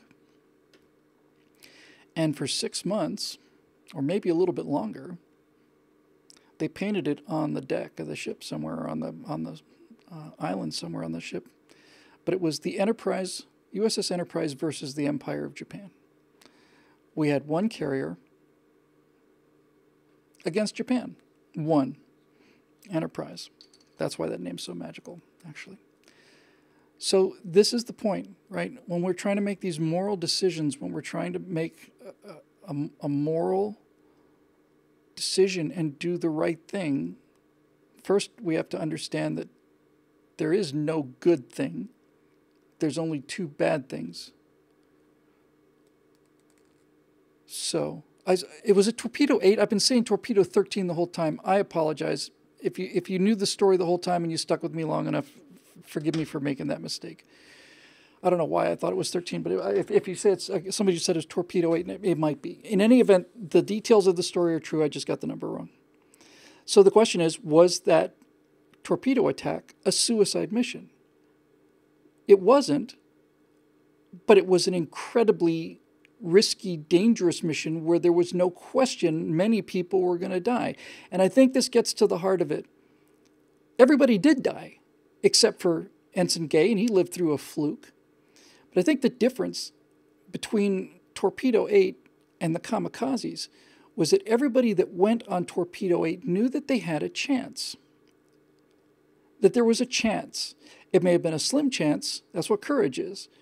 But there was a chance. It wasn't certain death. It wasn't you are dead, you're a dead man walking. It wasn't you are going to give your life for your country. It's over.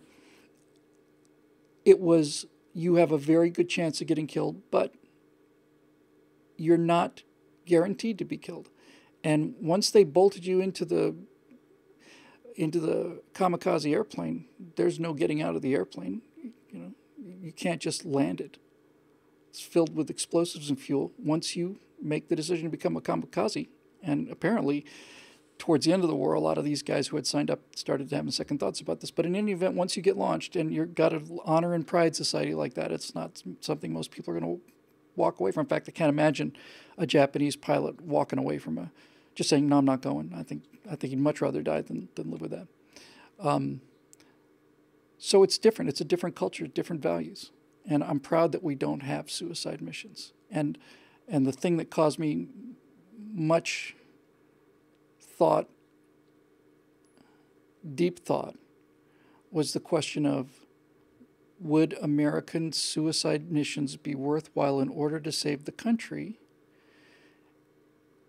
And I think I've come to the conclusion that they would not be. I'm not sure. I'm not sure. Yeah, none of this is easy. That's why it's called a quandary. And yes, there is a new Enterprise on the way, J.C. Pershing. The U.S. Navy should not ever go any period of time without a ship named Enterprise. After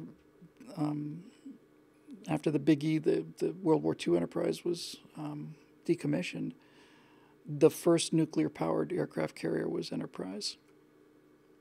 Pretty primitive compared, and quite a bit smaller compared to the Nimitz-class nuclear carriers, but the first aircraft carrier powered by nuclear power was Enterprise. And by the way,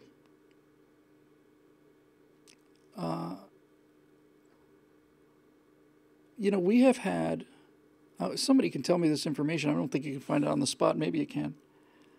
But I don't know how many nuclear-powered vessels we have had or we have to this moment in the U.S. Navy, either having served out their lives and been decommissioned or active now. But it's a lot. I don't think it's 100, but when you throw in the subs and the former nuclear-powered cruisers and the carriers and all the rest, it's a lot. And we've been using nuclear power on board steel tubes that are 1,000 feet below the surface of the ocean. And all of the people who are close to that reactor are inside of this steel tube, not on the outside. And we have run, without question, it's got to be millions of miles on nuclear power. And to my knowledge, we have not lost a single sailor, not one. Not one. If the Navy can make a reactor safe 1,000 feet below the surface of the ocean, with people never being much more than 50 yards away from the thing, you would think that we could do the same on land, wouldn't you? I think if you gave nuclear power generation to the Navy, and relax, Foghorn, the only reason I say that is because the Air Force is not routinely using nuclear power for their weapons, although there was an actual nuclear bomber design that was going to run on nuclear power. It'd be pretty cool. We did it. We continue to do it. The Russians, unfortunately, in their constant race to show that they were the equals of us, if not the betters of us, we built the Nautilus. I want to say 57. All this stuff is from memory. There's a lot of details to remember. But the first nuclear submarine was the Nautilus, and it was a kind of a halfway boat. It was slicker through the water than the fleet boats of the Pacific War in '45, the Gatto class and the later classes. So it was more modern looking than that, but it wasn't one of these teardrop shaped subs like the Skipjack class and everything after that. It was a halfway, a strange kind of a looking boat, the Nautilus, and I think the second one was a Seawolf. And I have often, before I met my wife especially, I've often given serious reflection about the difference between our two countries in regard to nuclear weapons, nuclear subs specifically, I mean. The Soviets had their first nuclear sub, was it K-12, the Widowmaker? It's a pretty good movie, actually. In fact, it's a very good movie. The reason I like that, not many people did, but Sean Connery, was it Sean Connery? I think it was. I know it was. No, was it? In any event, Sean Connery was in Hunt for Red October, but they made a movie called K-12, the Widowmaker. It's about the first Russian nuclear sub. And they had a reactor failure, and a lot of guys died. But the reason I like that movie very much was because... Was Harrison Ford? Thanks. Yeah, I knew. I didn't think it could have been... It was Harrison Ford, yes, with a bad haircut. I remember a bad toupee or something. That's right. So my point is, they had... They rushed everything, and the Soviets didn't care about people's lives. what individuals matter. It's the state. What matters is the state. And if it's for the good of the state, for the state to have a nuclear sub just like the Americans do, and if that means that we don't fully have the technology under our control, or we're building it too fast, K-29, K-19, what is it with me numbers these days? It's some number. Somebody's going to tell me. K-19. K-19 sounds right. I don't know. K something. Fix it in post. So they have a reactor leak, and the reason I like the movie was because it showed the heroism of these Russian sailors. K-19. That sounds right.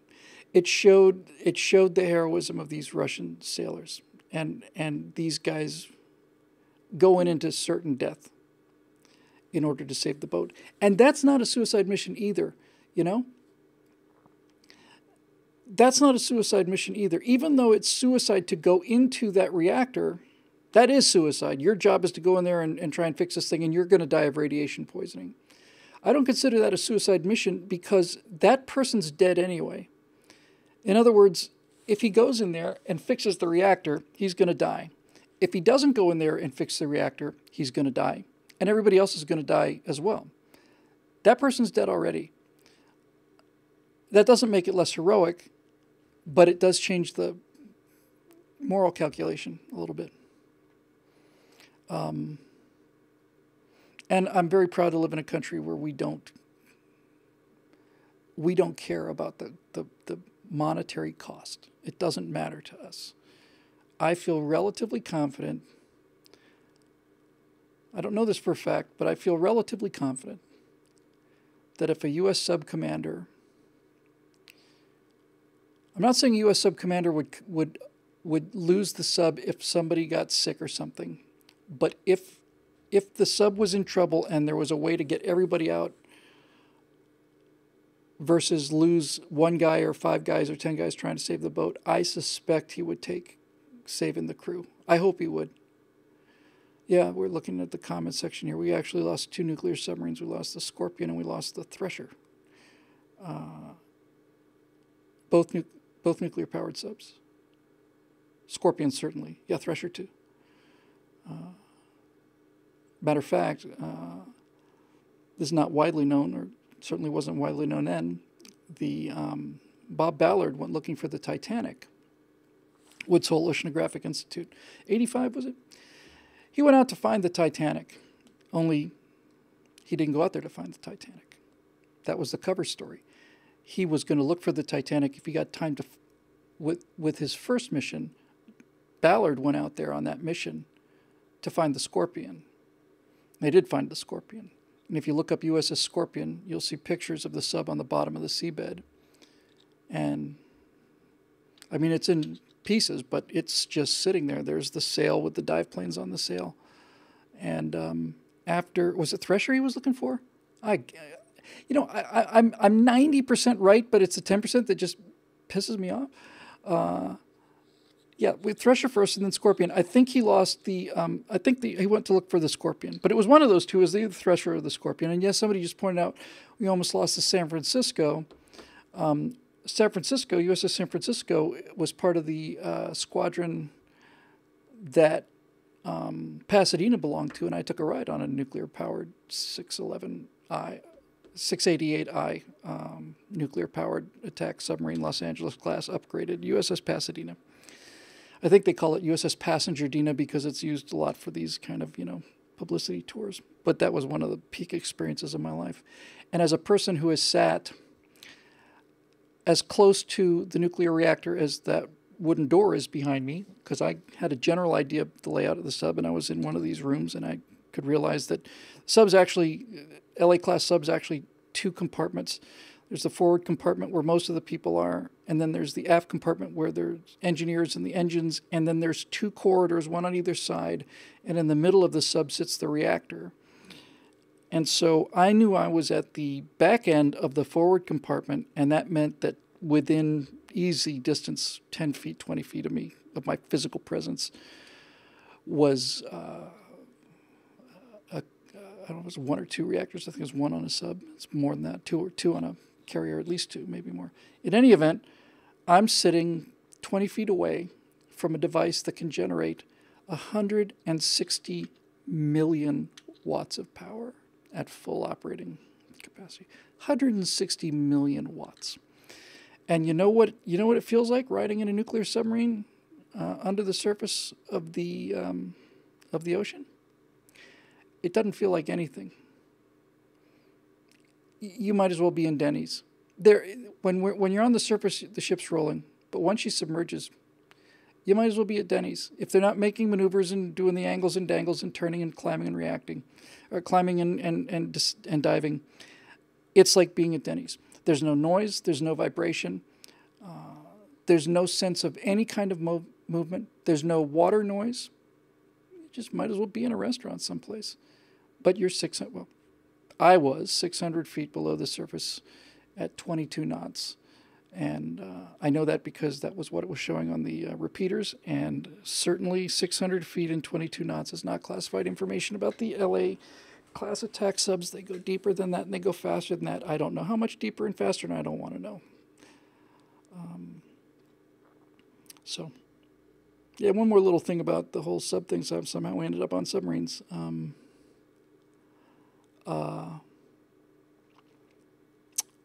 There was a Navy research ship. I think they decommissioned it quite a while ago. A private research ship called the Glomar Challenger. And the Glomar Challenger was a deep-sea research vessel. And the unique thing about the Glomar Challenger was it was a ship that had kind of a derrick, like an oil derrick in the middle. But the big breakout technology on the Glomar Challenger was that it had thrusters on the bow and the stern on either side of the ship so that the ship could maintain position. It would not move. It could just basically stay in the same spot in order to do deep core samples of the ocean and all the rest of that stuff. And I remember seeing the Glomar Challenger and thinking, wow, that's a really cool scientific ship. The only thing is, the Glomar Challenger was not built for deep sea exploration or for samples or for coring or any of that stuff. The Glomar Challenger, it's not the Glomar Explorer. Surely it's the Glomar Challenger. I can't be wrong about that. The Glomar Challenger was built specifically for one reason. And the reason that the Glomar Challenger was built was because the Soviets lost a submarine in deep, deep, deep water. And we knew that all the codes were on board, and we knew that there was enough stuff on that submarine to make it worth our while to build a ship that could stay. Was it the Glomar Explorer? Am I wrong about that too? Oh my God. If I'm wrong, that'll drive me nuts. I thought it was the Glomar Challenger. In any event, I don't care. If I'm wrong, I'm wrong. I don't care. Yes, I do. I care enormously. So anyway, they built that ship to go and get that Russian sub, and that's what they did. God, it is the Glomar Explorer. How could I get this wrong? Jeez, I'm so embarrassed. Idiot. In any event, they built the ship specifically for one thing, and that one thing was to go and get that Russian sub, and they did. They raised it. They saw it. I know they used like a diamond cable to cut one of the subs. It was either that Russian sub or it was the Kursk.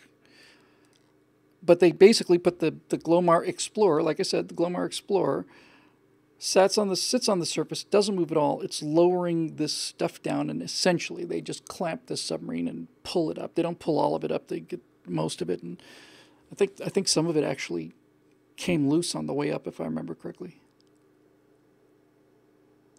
Hold on now. It is the Explorer, but the Glomar Challenger is a real thing too. So there was a Glomar Challenger. Okay. At least I feel a little better. So anyway, they're trying to pull this sub up, and some big piece of it fell off, I think, if I recall correctly. But they got it up, and they got what they were looking for. Kursk was the saw? Yeah.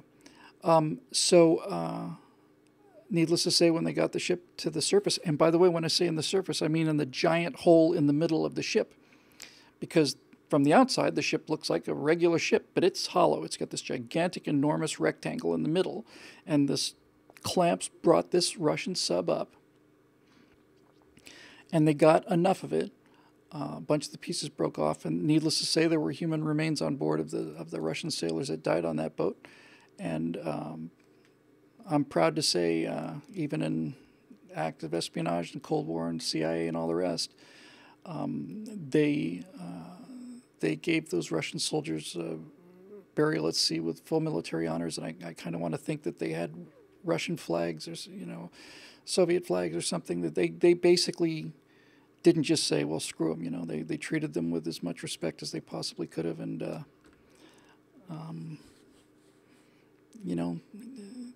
little things like that are important to me. Maybe they're not important to other people, but they're important to me.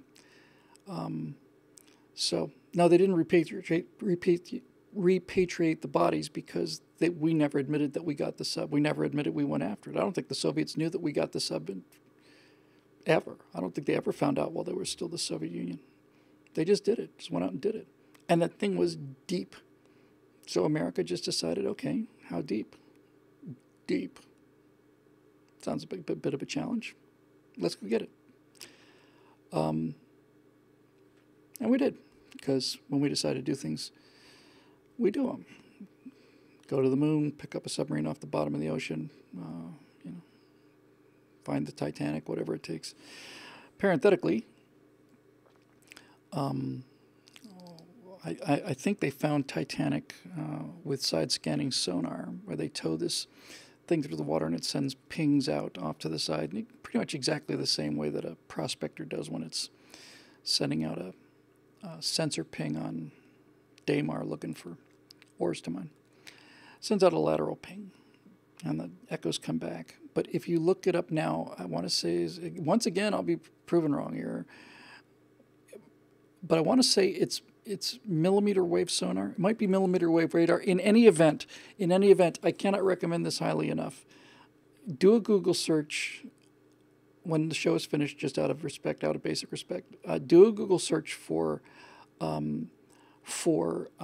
high frequency sonar images, and what you will see will blow your mind, because now what used to be kind of look like, is that a sub or is that a cigar?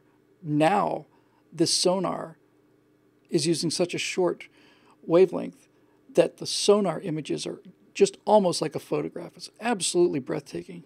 Absolutely breathtaking.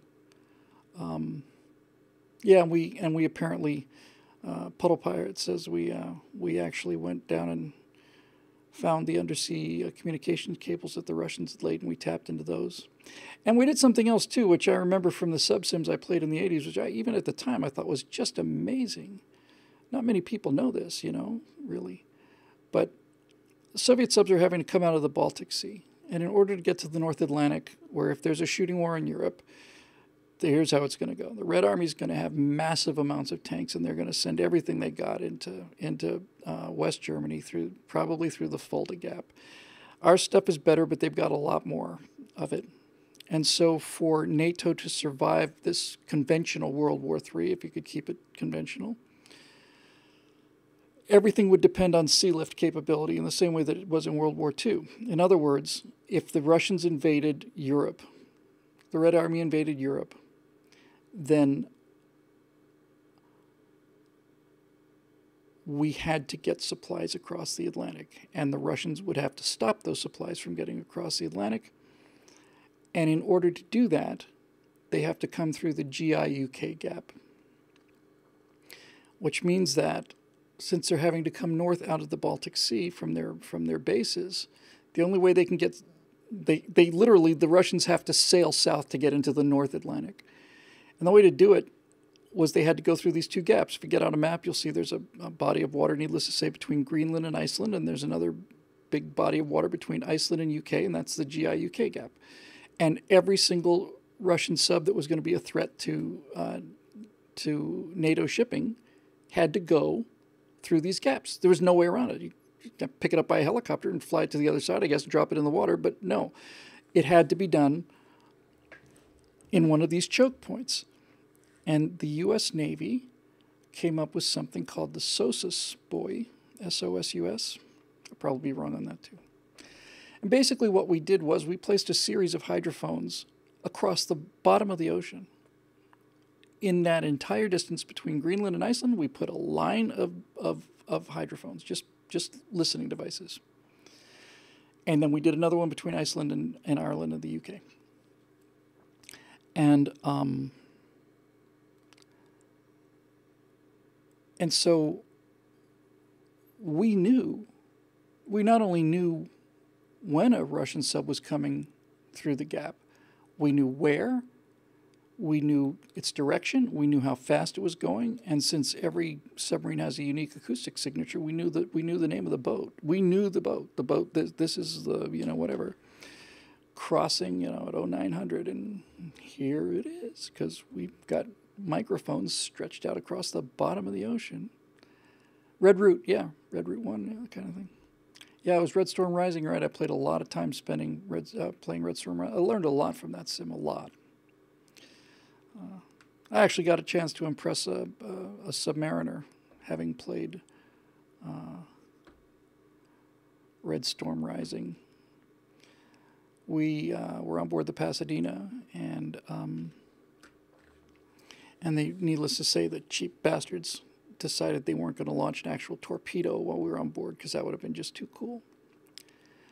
But they did decide to shoot a slug of water out. So basically, the torpedo is put, you close the outer doors, you roll the torpedo into the tube, you seal the back of it, and then the torpedo is ejected by compressed air. It's just basically blown out like a spitball coming out of a straw. You just blow it out of the tube. And once it gets in the water, it starts swimming, and off it goes.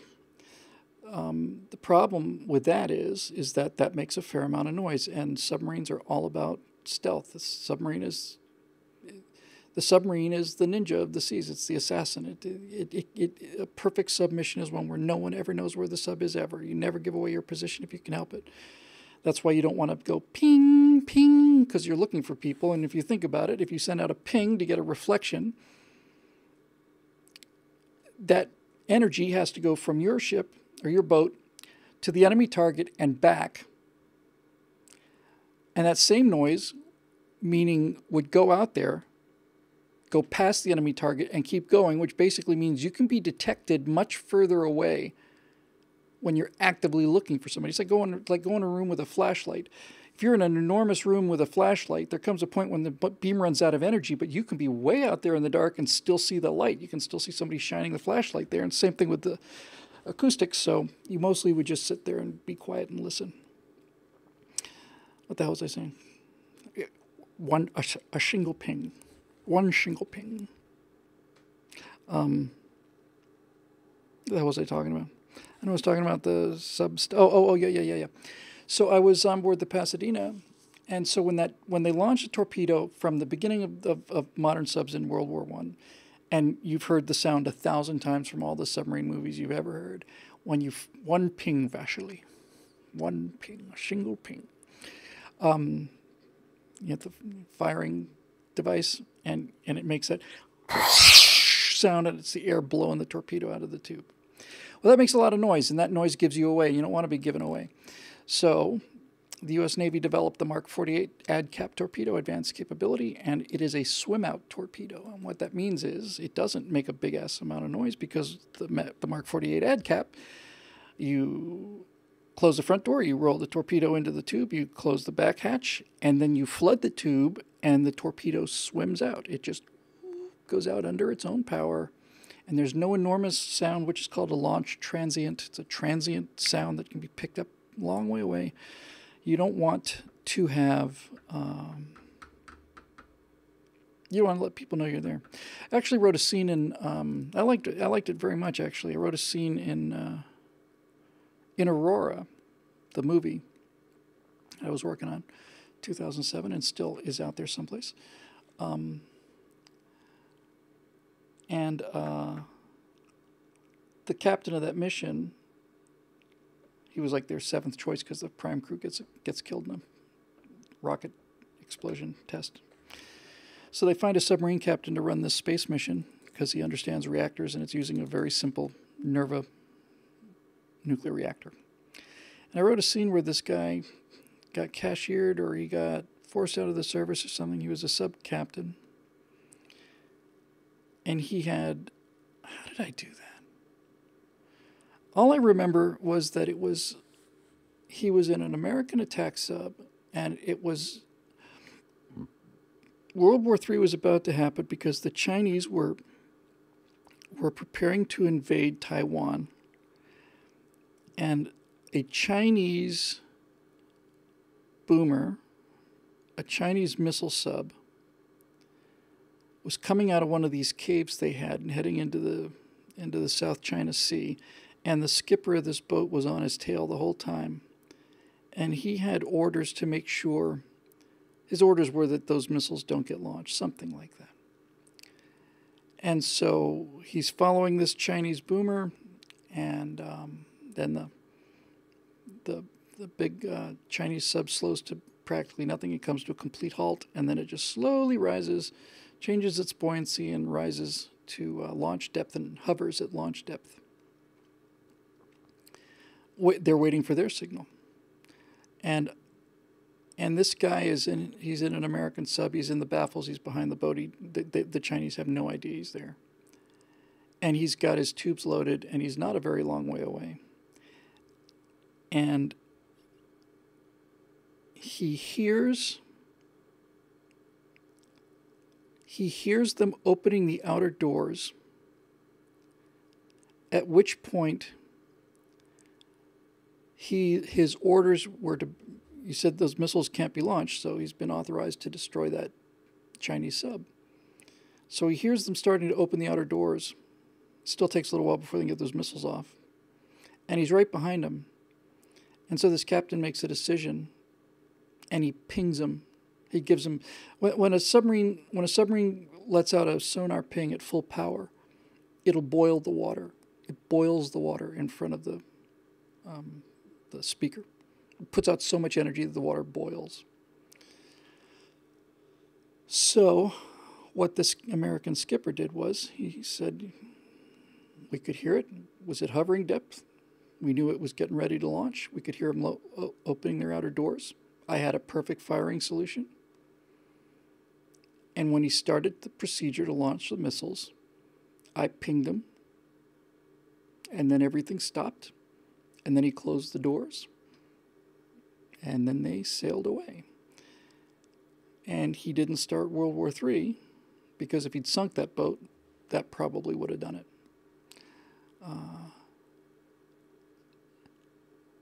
If that bastard so much as twitches, I'm going to blow right to Mars. Is that from Hunt for Red October or Red Storm Rising? It's the kind of thing a sub skipper would say.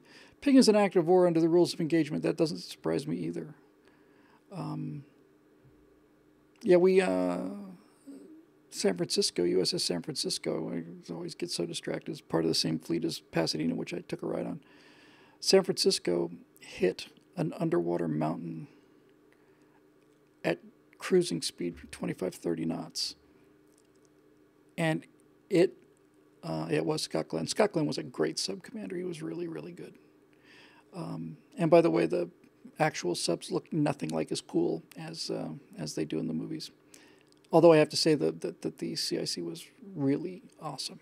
It was really, really, really cool. It was as cool as you could possibly want it to be. And same on board the Spruance as well, the guided missile destroyer. That CIC was pretty cool too. Anyway, yeah. I love talking about this stuff. I remember playing Red Storm Rising with those swim-out torpedoes, and you know, waiting for you're looking at the waterfall sonar display, and you're trying to get a targeting solution. You're narrowing down where that sub is. You're just kind of basically getting the closer and closer and closer. And when you feel like you got a good shot, I remember how, because you could play in that sim, you could play early in the Cold War or later in the Cold War, and they didn't have those torpedoes early in the Cold War. So when you launched, you had very high chance of being detected. But with those Mark 48 ad caps, you just basically, you'd know where they are, and your little torpedoes swim out from your sub, and then they trail a wire, which is it's an actual physical wire, and it's insanely long. I don't know what the range is. It's something like, is it 8 miles, 20 miles? It's insane.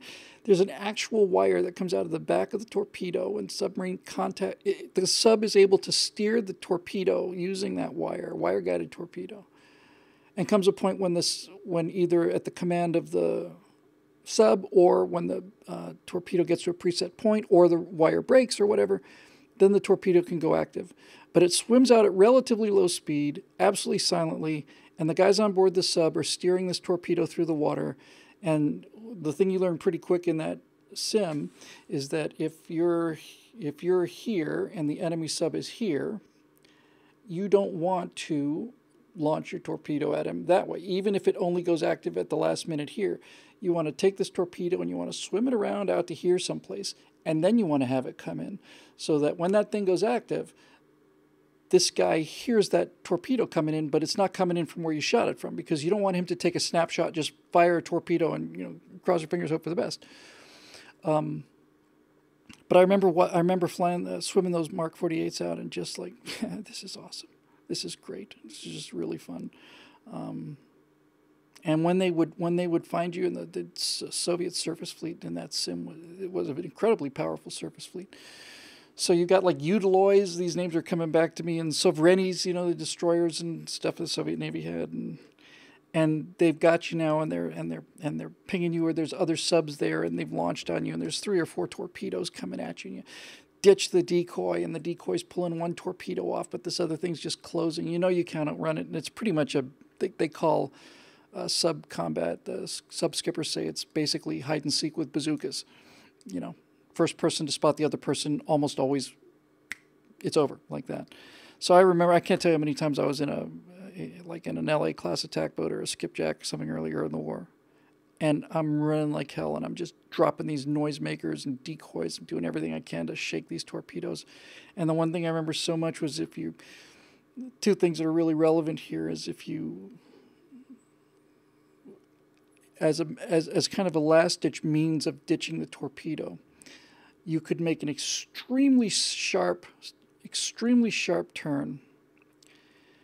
And that turn would displace so much water so violently that it would put a knuckle in the water. In other words, it would put an area, a vortex of swirling water under the water. It's just this chaotic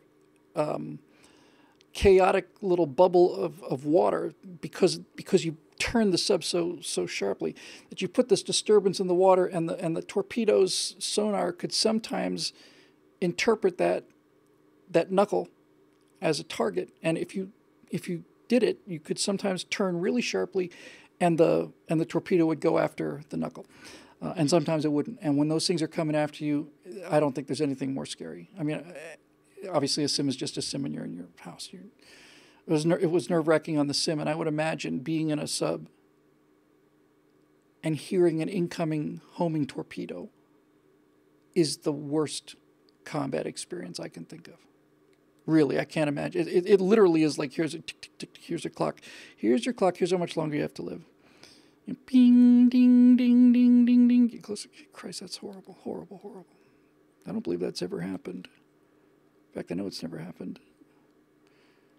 The only time a nuclear submarine has ever sunk anything was when the Conqueror sank the Belgrano in the Falklands War.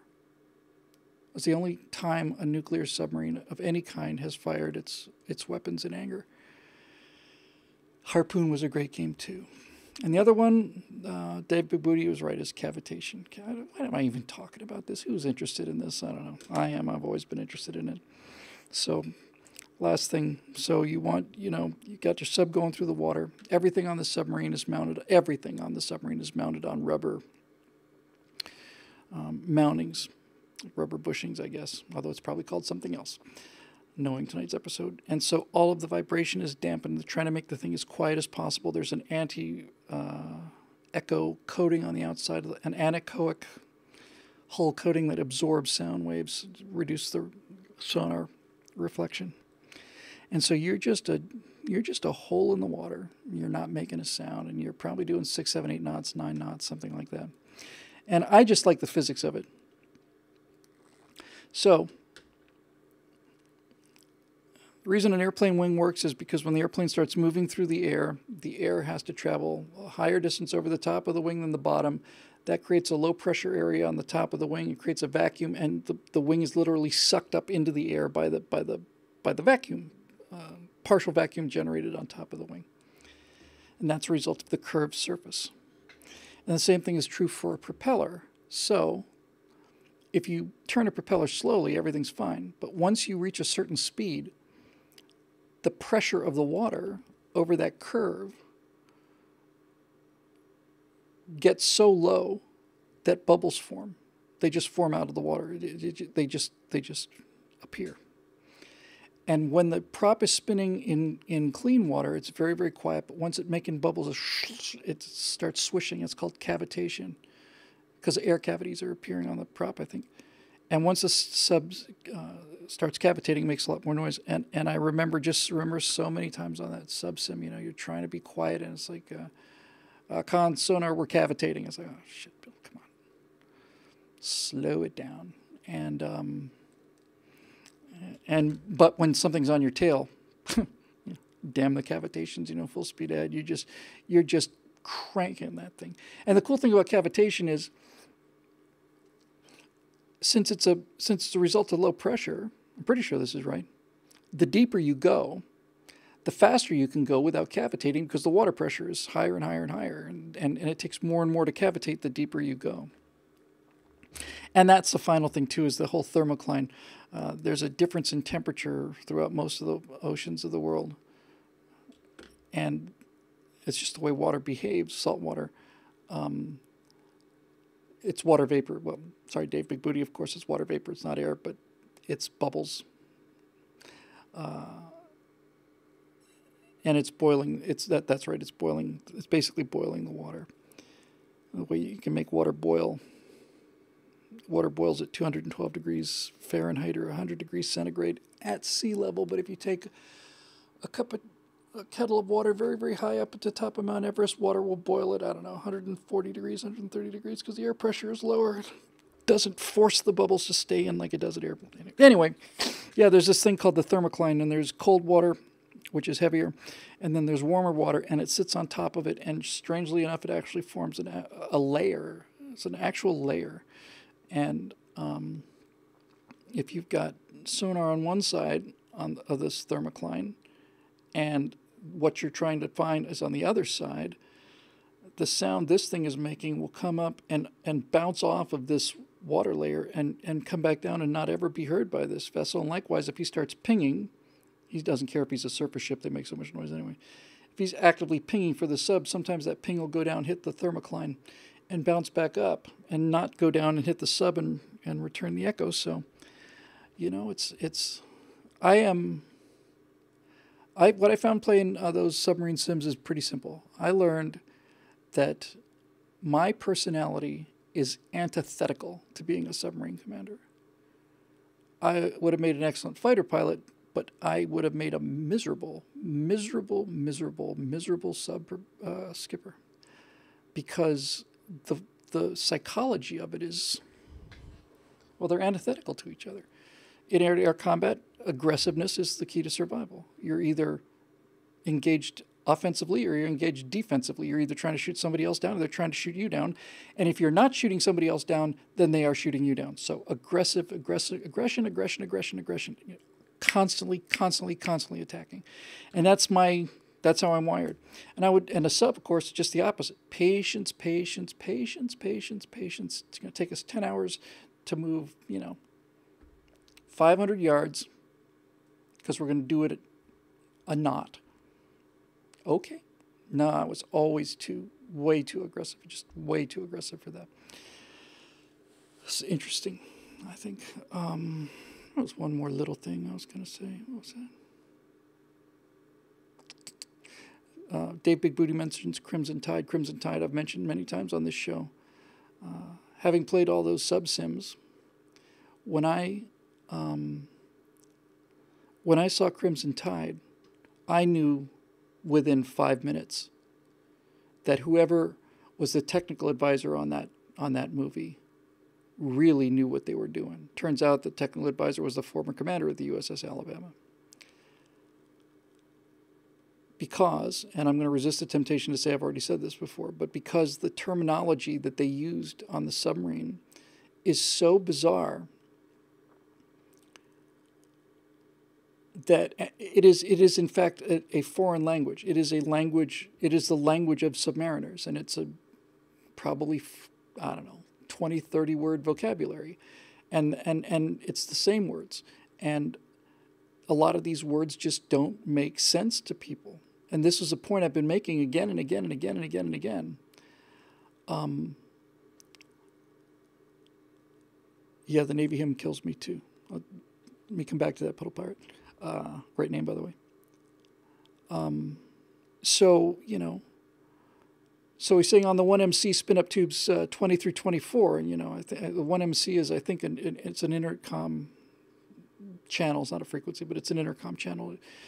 And spinning up tubes, 20 through 24 means of the 24 tubes you've got on an Ohio-class boat, you're preparing 4 of these missiles to go. You're starting to get the active, warm up the electronics, you're preparing to flood the tubes, and, all the rest of this stuff. By the way, when they shoot a missile out of a submarine, a ballistic missile comes out of a submarine, a Trident missile or Polaris missile, you think that, obviously, the submarine is 150 feet or whatever it is below the surface, and this missile comes out of the top of it, and it goes through the water, gets to the surface, and takes off. And needless to say, you would get your missile wet doing that.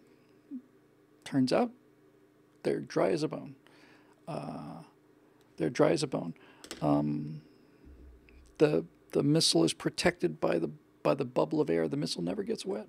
I thought that was very, very interesting. Yeah, and then the final thing, just as a quick, having fun. I love talking about this stuff, even if it's mostly just me and 2 other people. But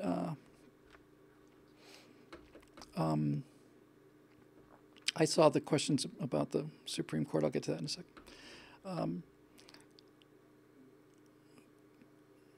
The Navy hymn has a special meaning to me because growing up in a British school, I had to sing that hymn. I didn't have to. It's the only hymn I remember. It's the only one I genuinely loved. I loved the sound of it, and I loved the words of it.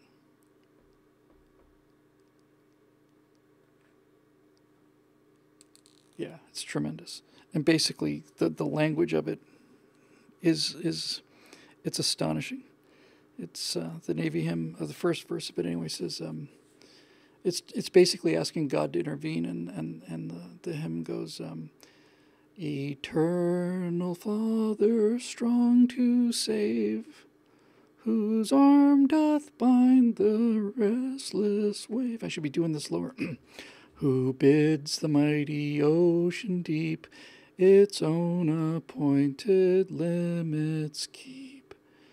Now hear us when we cry to thee, for those in peril on the sea. It's a beautiful song. And basically it's saying, Eternal Father, strong to save, whose, my favorite line, whose arm doth bind the restless wave. The arm of God stops the wave. This hymn comes way before submarines. Pretty sure it's from the sailing era.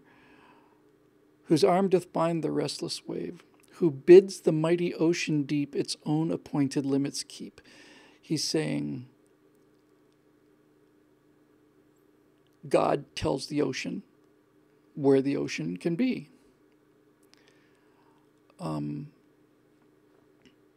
He sets the limits for the ocean. Eternal Father, it's a prayer.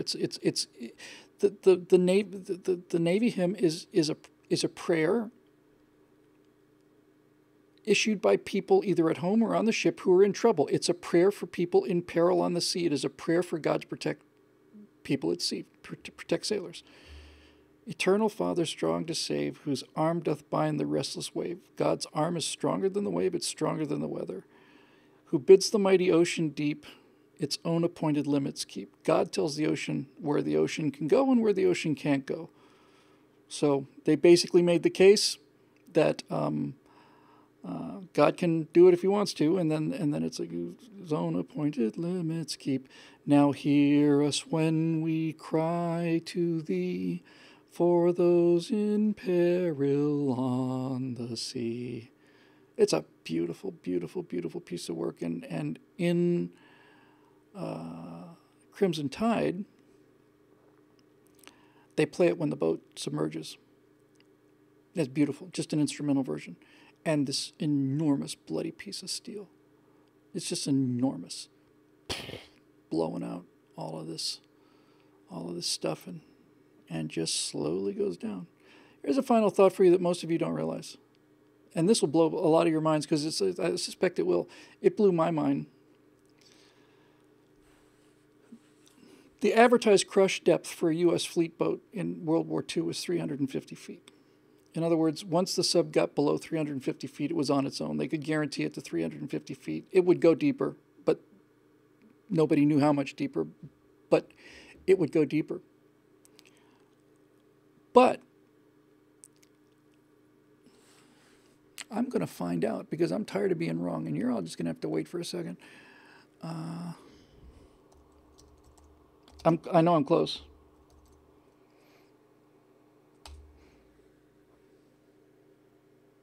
Yes, perfect. I knew I was close. So, take a typical fleet submarine from World War II, USS Gatto, let's say, kind of a distinctive American submarine. Its crush depth is 350 feet. In other words, that's as deep as it can go. 300 feet is pretty deep for a World War II sub. Here's the part that blew my mind. The boat is 312 feet long. And what that means is, if you take that submarine, you take the USS Gatto, and you rotate it 90 degrees, that's as deep as it can go. It can only go, more or less, half again maybe. It can only go as deep as it is long. We think that these submarines are just so far down there. But the boat is 300 feet long, and its crush depth is 350, maybe 400, maybe 450. So the submarine can only go as deep as its length plus maybe a half again. Isn't that just plain bizarre? That just really, really, really blew my mind when I thought about it. Anyway, yeah, I thought that was... Just think about it. The boat's... It can't go any deeper than its length. All right, I think I'm done. Oh, no, people wanted me to talk about the Supreme Court. And the honest answer to the Supreme Court thing is I know we've had some wins, and apparently I just saw before we did the show, is it Kennedy that's retiring? So Trump will get another appointment. Without doubt, the Democrats will say they can't do it before the election, and they'll have a case. We made that case with Obama and Scalia. But the president makes the appointment, and the president can continue to appoint people, and he should just keep appointing conservatives until finally we get one. And I don't know if it was Kennedy. I think it was. But if it was Kennedy, I don't think he was one of the ones that we thought were on the perch. Ginsburg was the one that seemed to me it was just about to keel over any time. So we got Gorsuch. We will get Kennedy. Trump will name his successor. And very likely, I know that Ginsburg would love to retire, and she won't because she can't stand the thought of having all these liberals dying off. But I don't think she's going to make it.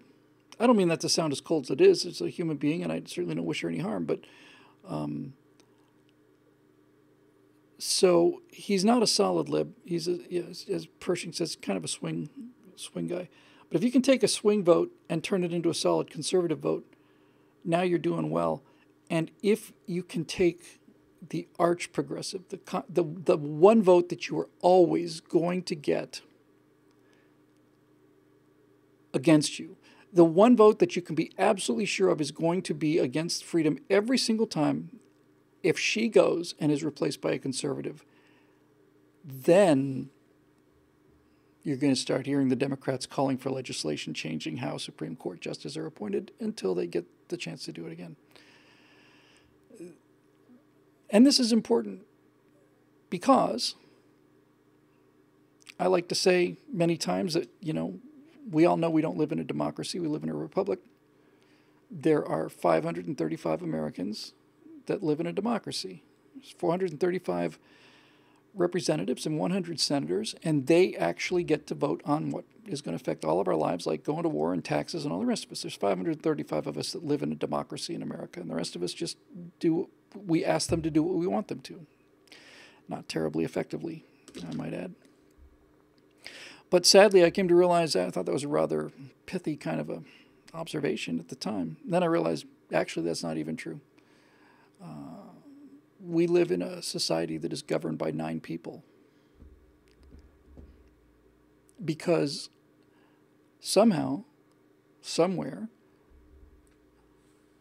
well, we know how and where, it was the progressive movement at the end of the 1800s and early 1900s.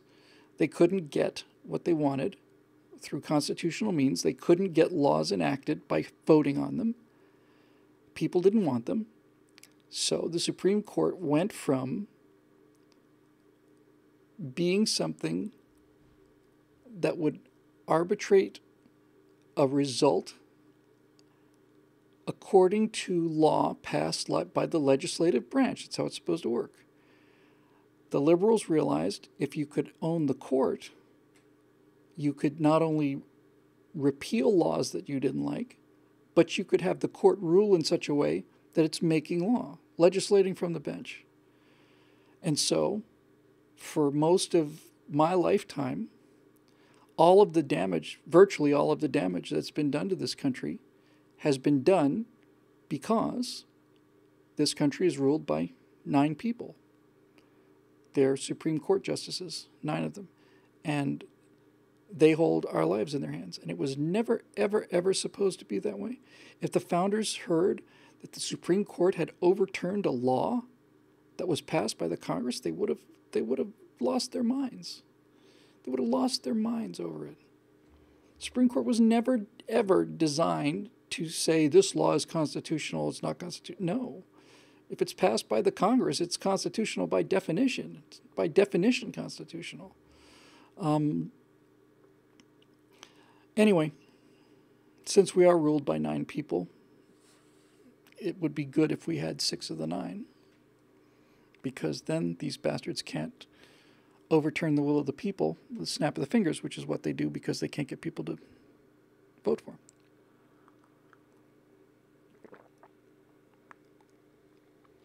them. Which I just passed one final last little interesting tidbit. What was it? Wasn't packing the courts.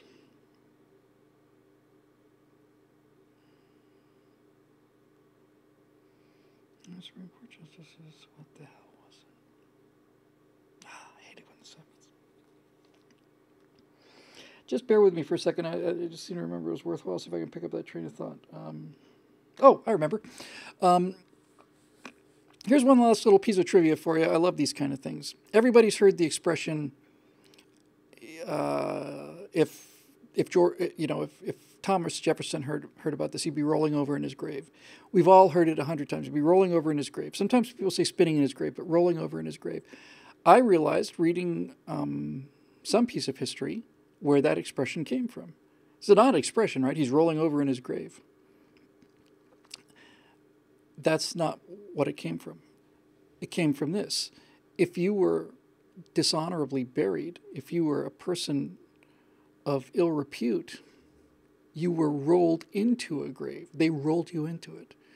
They didn't lower you into it. They rolled you into it. So being rolled into a grave was a tremendously bad and upsetting thing. So what we're really trying to say was he wasn't rolling in his grave. That's how most people say, Jefferson would be rolling in his grave. The actual term would have been Jefferson was rolled into his grave. He was so dishonored that they rolled him into his grave. I love things like this. I love it. I love it. I love it. I love finding out where expressions I've used my entire life come from. The whole 9 yards is one, and all of them. They're just so cool to find out. Everybody uses these things because we know what it means, because we understand it contextually. What did you do? Did you resign? Oh yeah, man, I gave him the whole 9 yards. I gave him what the hell does that mean? The whole 9 yards. There's a couple people said it has to do with the amount of like solder or something on a dump truck. No, 9 yards was the length of the ammunition belts on the 50 caliber machine guns that most American fighters had during World War II. Each one of the guns, Mustang had 6 50 caliber machine guns, 3 on a side, and each one of those guns had a belt of ammunition with a certain number of rounds in it. And as it turns out, each one of those 6 guns had a belt of ammunition that was 9 yards long. So when somebody said, so you got somebody in your sights, did you get him? You said, yeah, man, I gave him the whole 9 yards. It basically means you have emptied your gun into the guy. You've given him everything there is. I gave him the whole 9 yards. The whole 9 yards means every single bullet we had on the aircraft we shot. Gave him the whole 9 yards. I love those kind of things. I love them, love them, love them. All right, it's time for me to go home. Oh my God, we're almost approaching historical levels here. We haven't done it's almost 3 hours. We haven't done a 3-hour show in, man, a year. I don't think. That's what happens when you get me start talking about military stuff. I just love it so much. They introduced mining into our Star Citizen game in this latest upgrade. After a year of waiting on tenterhooks, there's another term for this big update and upgrade on the game. They finally, so many people were so pissed off at the delays with the Star Citizen thing that Star Citizen, in order to appease the peasants, which I think is actually a profoundly good idea,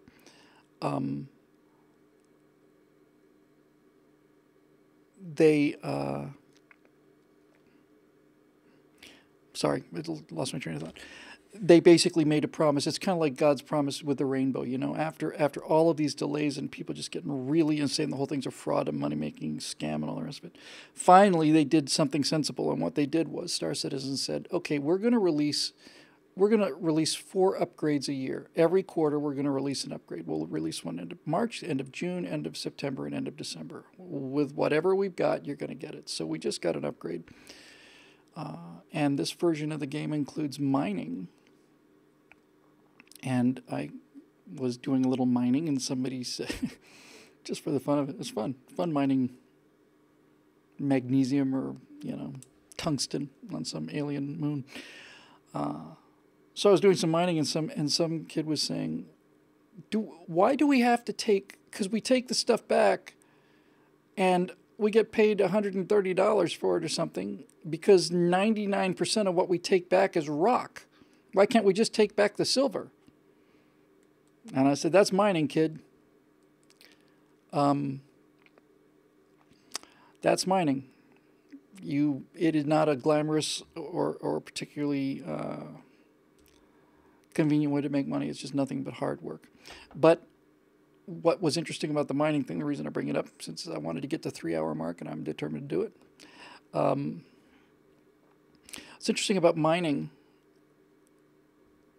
in that particular game is that you've got, eventually they'll bring in a bigger ship, but right now they've got essentially, it's a Winnebago. It's a one-man mining ship, and it's got a laser and split these rocks, then another laser that, you know, takes the minerals out of the rocks. You fill up your little storage bins, and then off you go. And then you got to fly away, and you have to fly back to some place where they're going to buy this ore.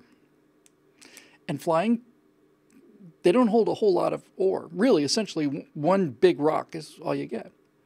And so I'm watching this, and I'm saying, okay, so we got one individual down here, and he's in his little Winnebago, and he's putting his laser on that rock, and he hopefully does it well enough it doesn't explode and kill everybody. Kill him, because there's nobody else on the ship. So he takes this rock, turns it into ore, then he has to leave the planet, go all the way up into orbit, then he has to set up his navigation system and do a quantum jump back to some base or another. Then he has to land on that base. Then he has to get out of his ship. He has to walk inside this kiosk. He has to sell it. Then once he's sold it, he has to go back out the distance, go back into his ship, take off, set the new target in there, go back to the planet, take the 3 or 4 or 5 minute ride down to the surface, find another rock, and start working on that. And I thought, now, wait a minute. Despite the fact that he's an internationally famous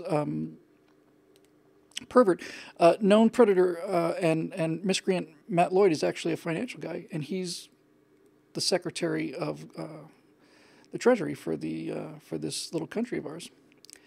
And I watched this mining thing happen, and I said to myself, and then I said to him, Matt and Foghorn, I said, wait a minute now, hold on.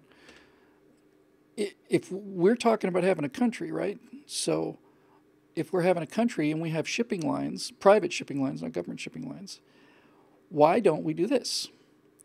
Why is that? It looks like I'm... Anyway, why don't we do this? Instead of doing all of this stuff, why don't we have the mining ships just mine stuff, and then they transfer it to a little ship, and that ship takes it to orbit, and when you've got a whole bunch of it, then a big ship takes it someplace and sells it. And while all of this is going on, the miners are doing more mining. And I thought, this Matt Lloyd is going to figure out a way to make some money off of this. And this is the power of organization, you know. Plus, there are guys like me whose primary reason for playing the game is to get in fighter jets and blow up other bad guys. So, if you've got people down there mining, and piracy, as I like to say, is the ultimate expression of buy low and sell high. If you've got a country, you've got a private company that's mining as a company, not as an individual. You've got military type guys who are assigned to protect this thing, and that's all they want to do is they just want to fly around and make sure no bad guys show up. And the efficiency of having the miners doing the mining, the transports doing the transporting, you could make a fair amount of in-game money relative to other organizations. And since everything in the game is eventually going to be in-game money, in the hands of somebody other than myself, a financial empire could be constructed. I just thought that was really cool. I was like, there's money lying on the ground. There it is. There's money in these rocks. Not a lot of money. So if all you do is load up your Winnebago and have to drive 100 miles and sell it, then drive 100 miles back and get another rock and drive it back and sell it, I don't think it's worth your time. But if all you do is smash rocks and hand them off to somebody else, and you do 8 hours of rock smashing, and then you move 200 rocks at once, you start making some money at this, because it takes the same number of people, more or less. And I'd love to start an Aurora Republic Facebook page, Radiated Alfalfa Cakes, which is one of the coolest names I've ever heard. Yeah, Matt says, we don't believe in making money, we believe in making a shit ton of money. It's the third time I've used that word today, and I hardly ever do. Yeah, so, two can live as cheaply as one, and five can mine 20 times as effectively and cost the same as 5. And I just love it. I love it. I love it. That's what I love about the game part. I love the messaging part. I'm so much into the video. I spend so much time working on all of this stuff and the characters, all this jazz. But in the game stuff, when the game approaches reality, when there are things in the game that model reality to the degree that I can watch a sun come up on an ice moon, or where applying the rules of capitalism and division of labor and all of that stuff, which works in the real world, when they work inside the simulation, I really get a little kick out of that. I don't want you to start one, please, Cheryl. We're keeping really tight control over all of the graphics and all of the logos, and we got. I don't want to. I would prefer not to do that right now, and I would prefer not to do it until we're ready to really break it out of this little group and raise a little money, and then when we do, we'll do it all the right way. So please don't do that. I don't want to hurt your feelings or anything, but this is not something I want done on the spur of the moment. So I think that'll do it at 3 hours and 4 minutes. You bastards got your money's worth. You got your pound of flesh out of me. See, you got your gram of flesh out of me. I don't even know how I got that. Probably my wife trying to stab me in my sleep. I wouldn't blame her either. All right, that'll do it. So once again, now we begin the 11-step program of shutting down the vehicle once we've reached the terminal. So as always, oh, by the way, Ustream said, now IBM, of course. IBM, doesn't that sound archaic? Isn't it just strange to hear the letters like IBM? IBM is involved in software. IBM is going to be taking this over. IBM? Really? Oh, it's amazing how the world changes. They say not only will we not be able to do it free after August 1st, but I better save everything because they're going to erase the whole thing. I've got virtually everything on YouTube. And since I repeat myself so often, I don't suppose it really matters. You want to talk about distributed commentary. Okay, that'll do it. And I will say hello to my wife. Thank you so much. All of you are so kind to her, and certainly she deserves it. And look forward to having her back here and doing another show and having her answer your questions. By the way, there's a lot of by the ways. That's how we got to 3 hours. She is actually working on a sort of an ongoing blog called America. It's not America Through My Eyes. America By My Eyes, something like that. It's got America, my, and eyes in it. And it was just a little bit off on the grammar, and that's why I loved it so much.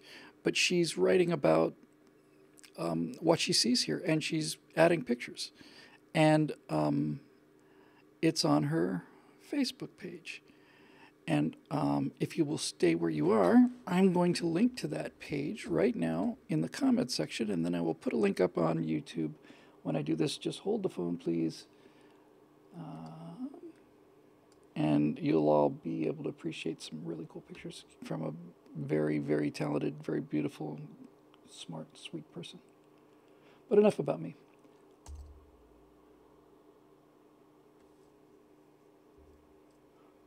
Hang on. Here we go.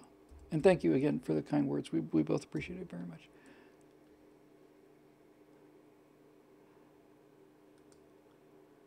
Oh, that's a personal page.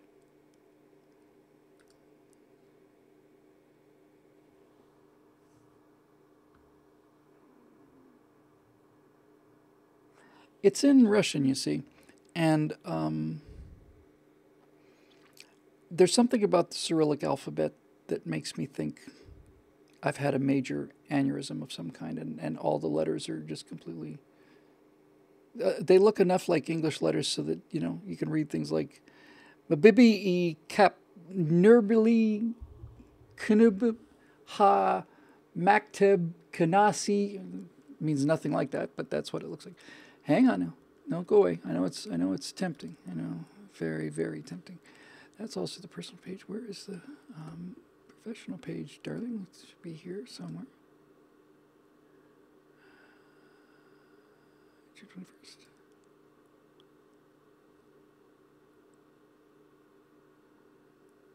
Wow. That's a good-looking woman right there. That's a fact. Hang on. I'm going to try and see if I can find it one more time. If not, I'll just post it, and we can have her come and talk about it.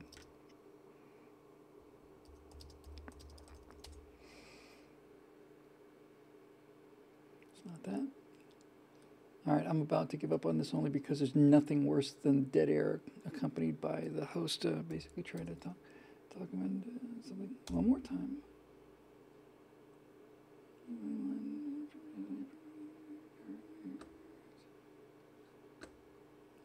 Is it here?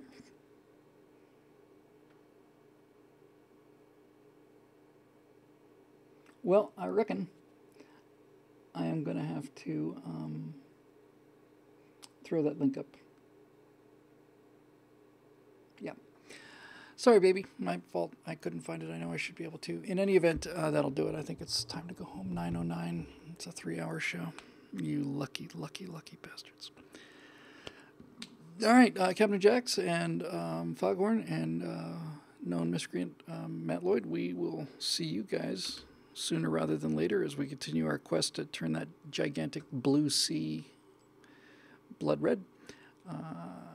And the rest of you, I will see very shortly. I am going to now initiate the stand-down procedures. So As always, first of all, we'd like to thank our fans from watching on YouTube. Thanks for joining us. It's been great. We'll see you next week.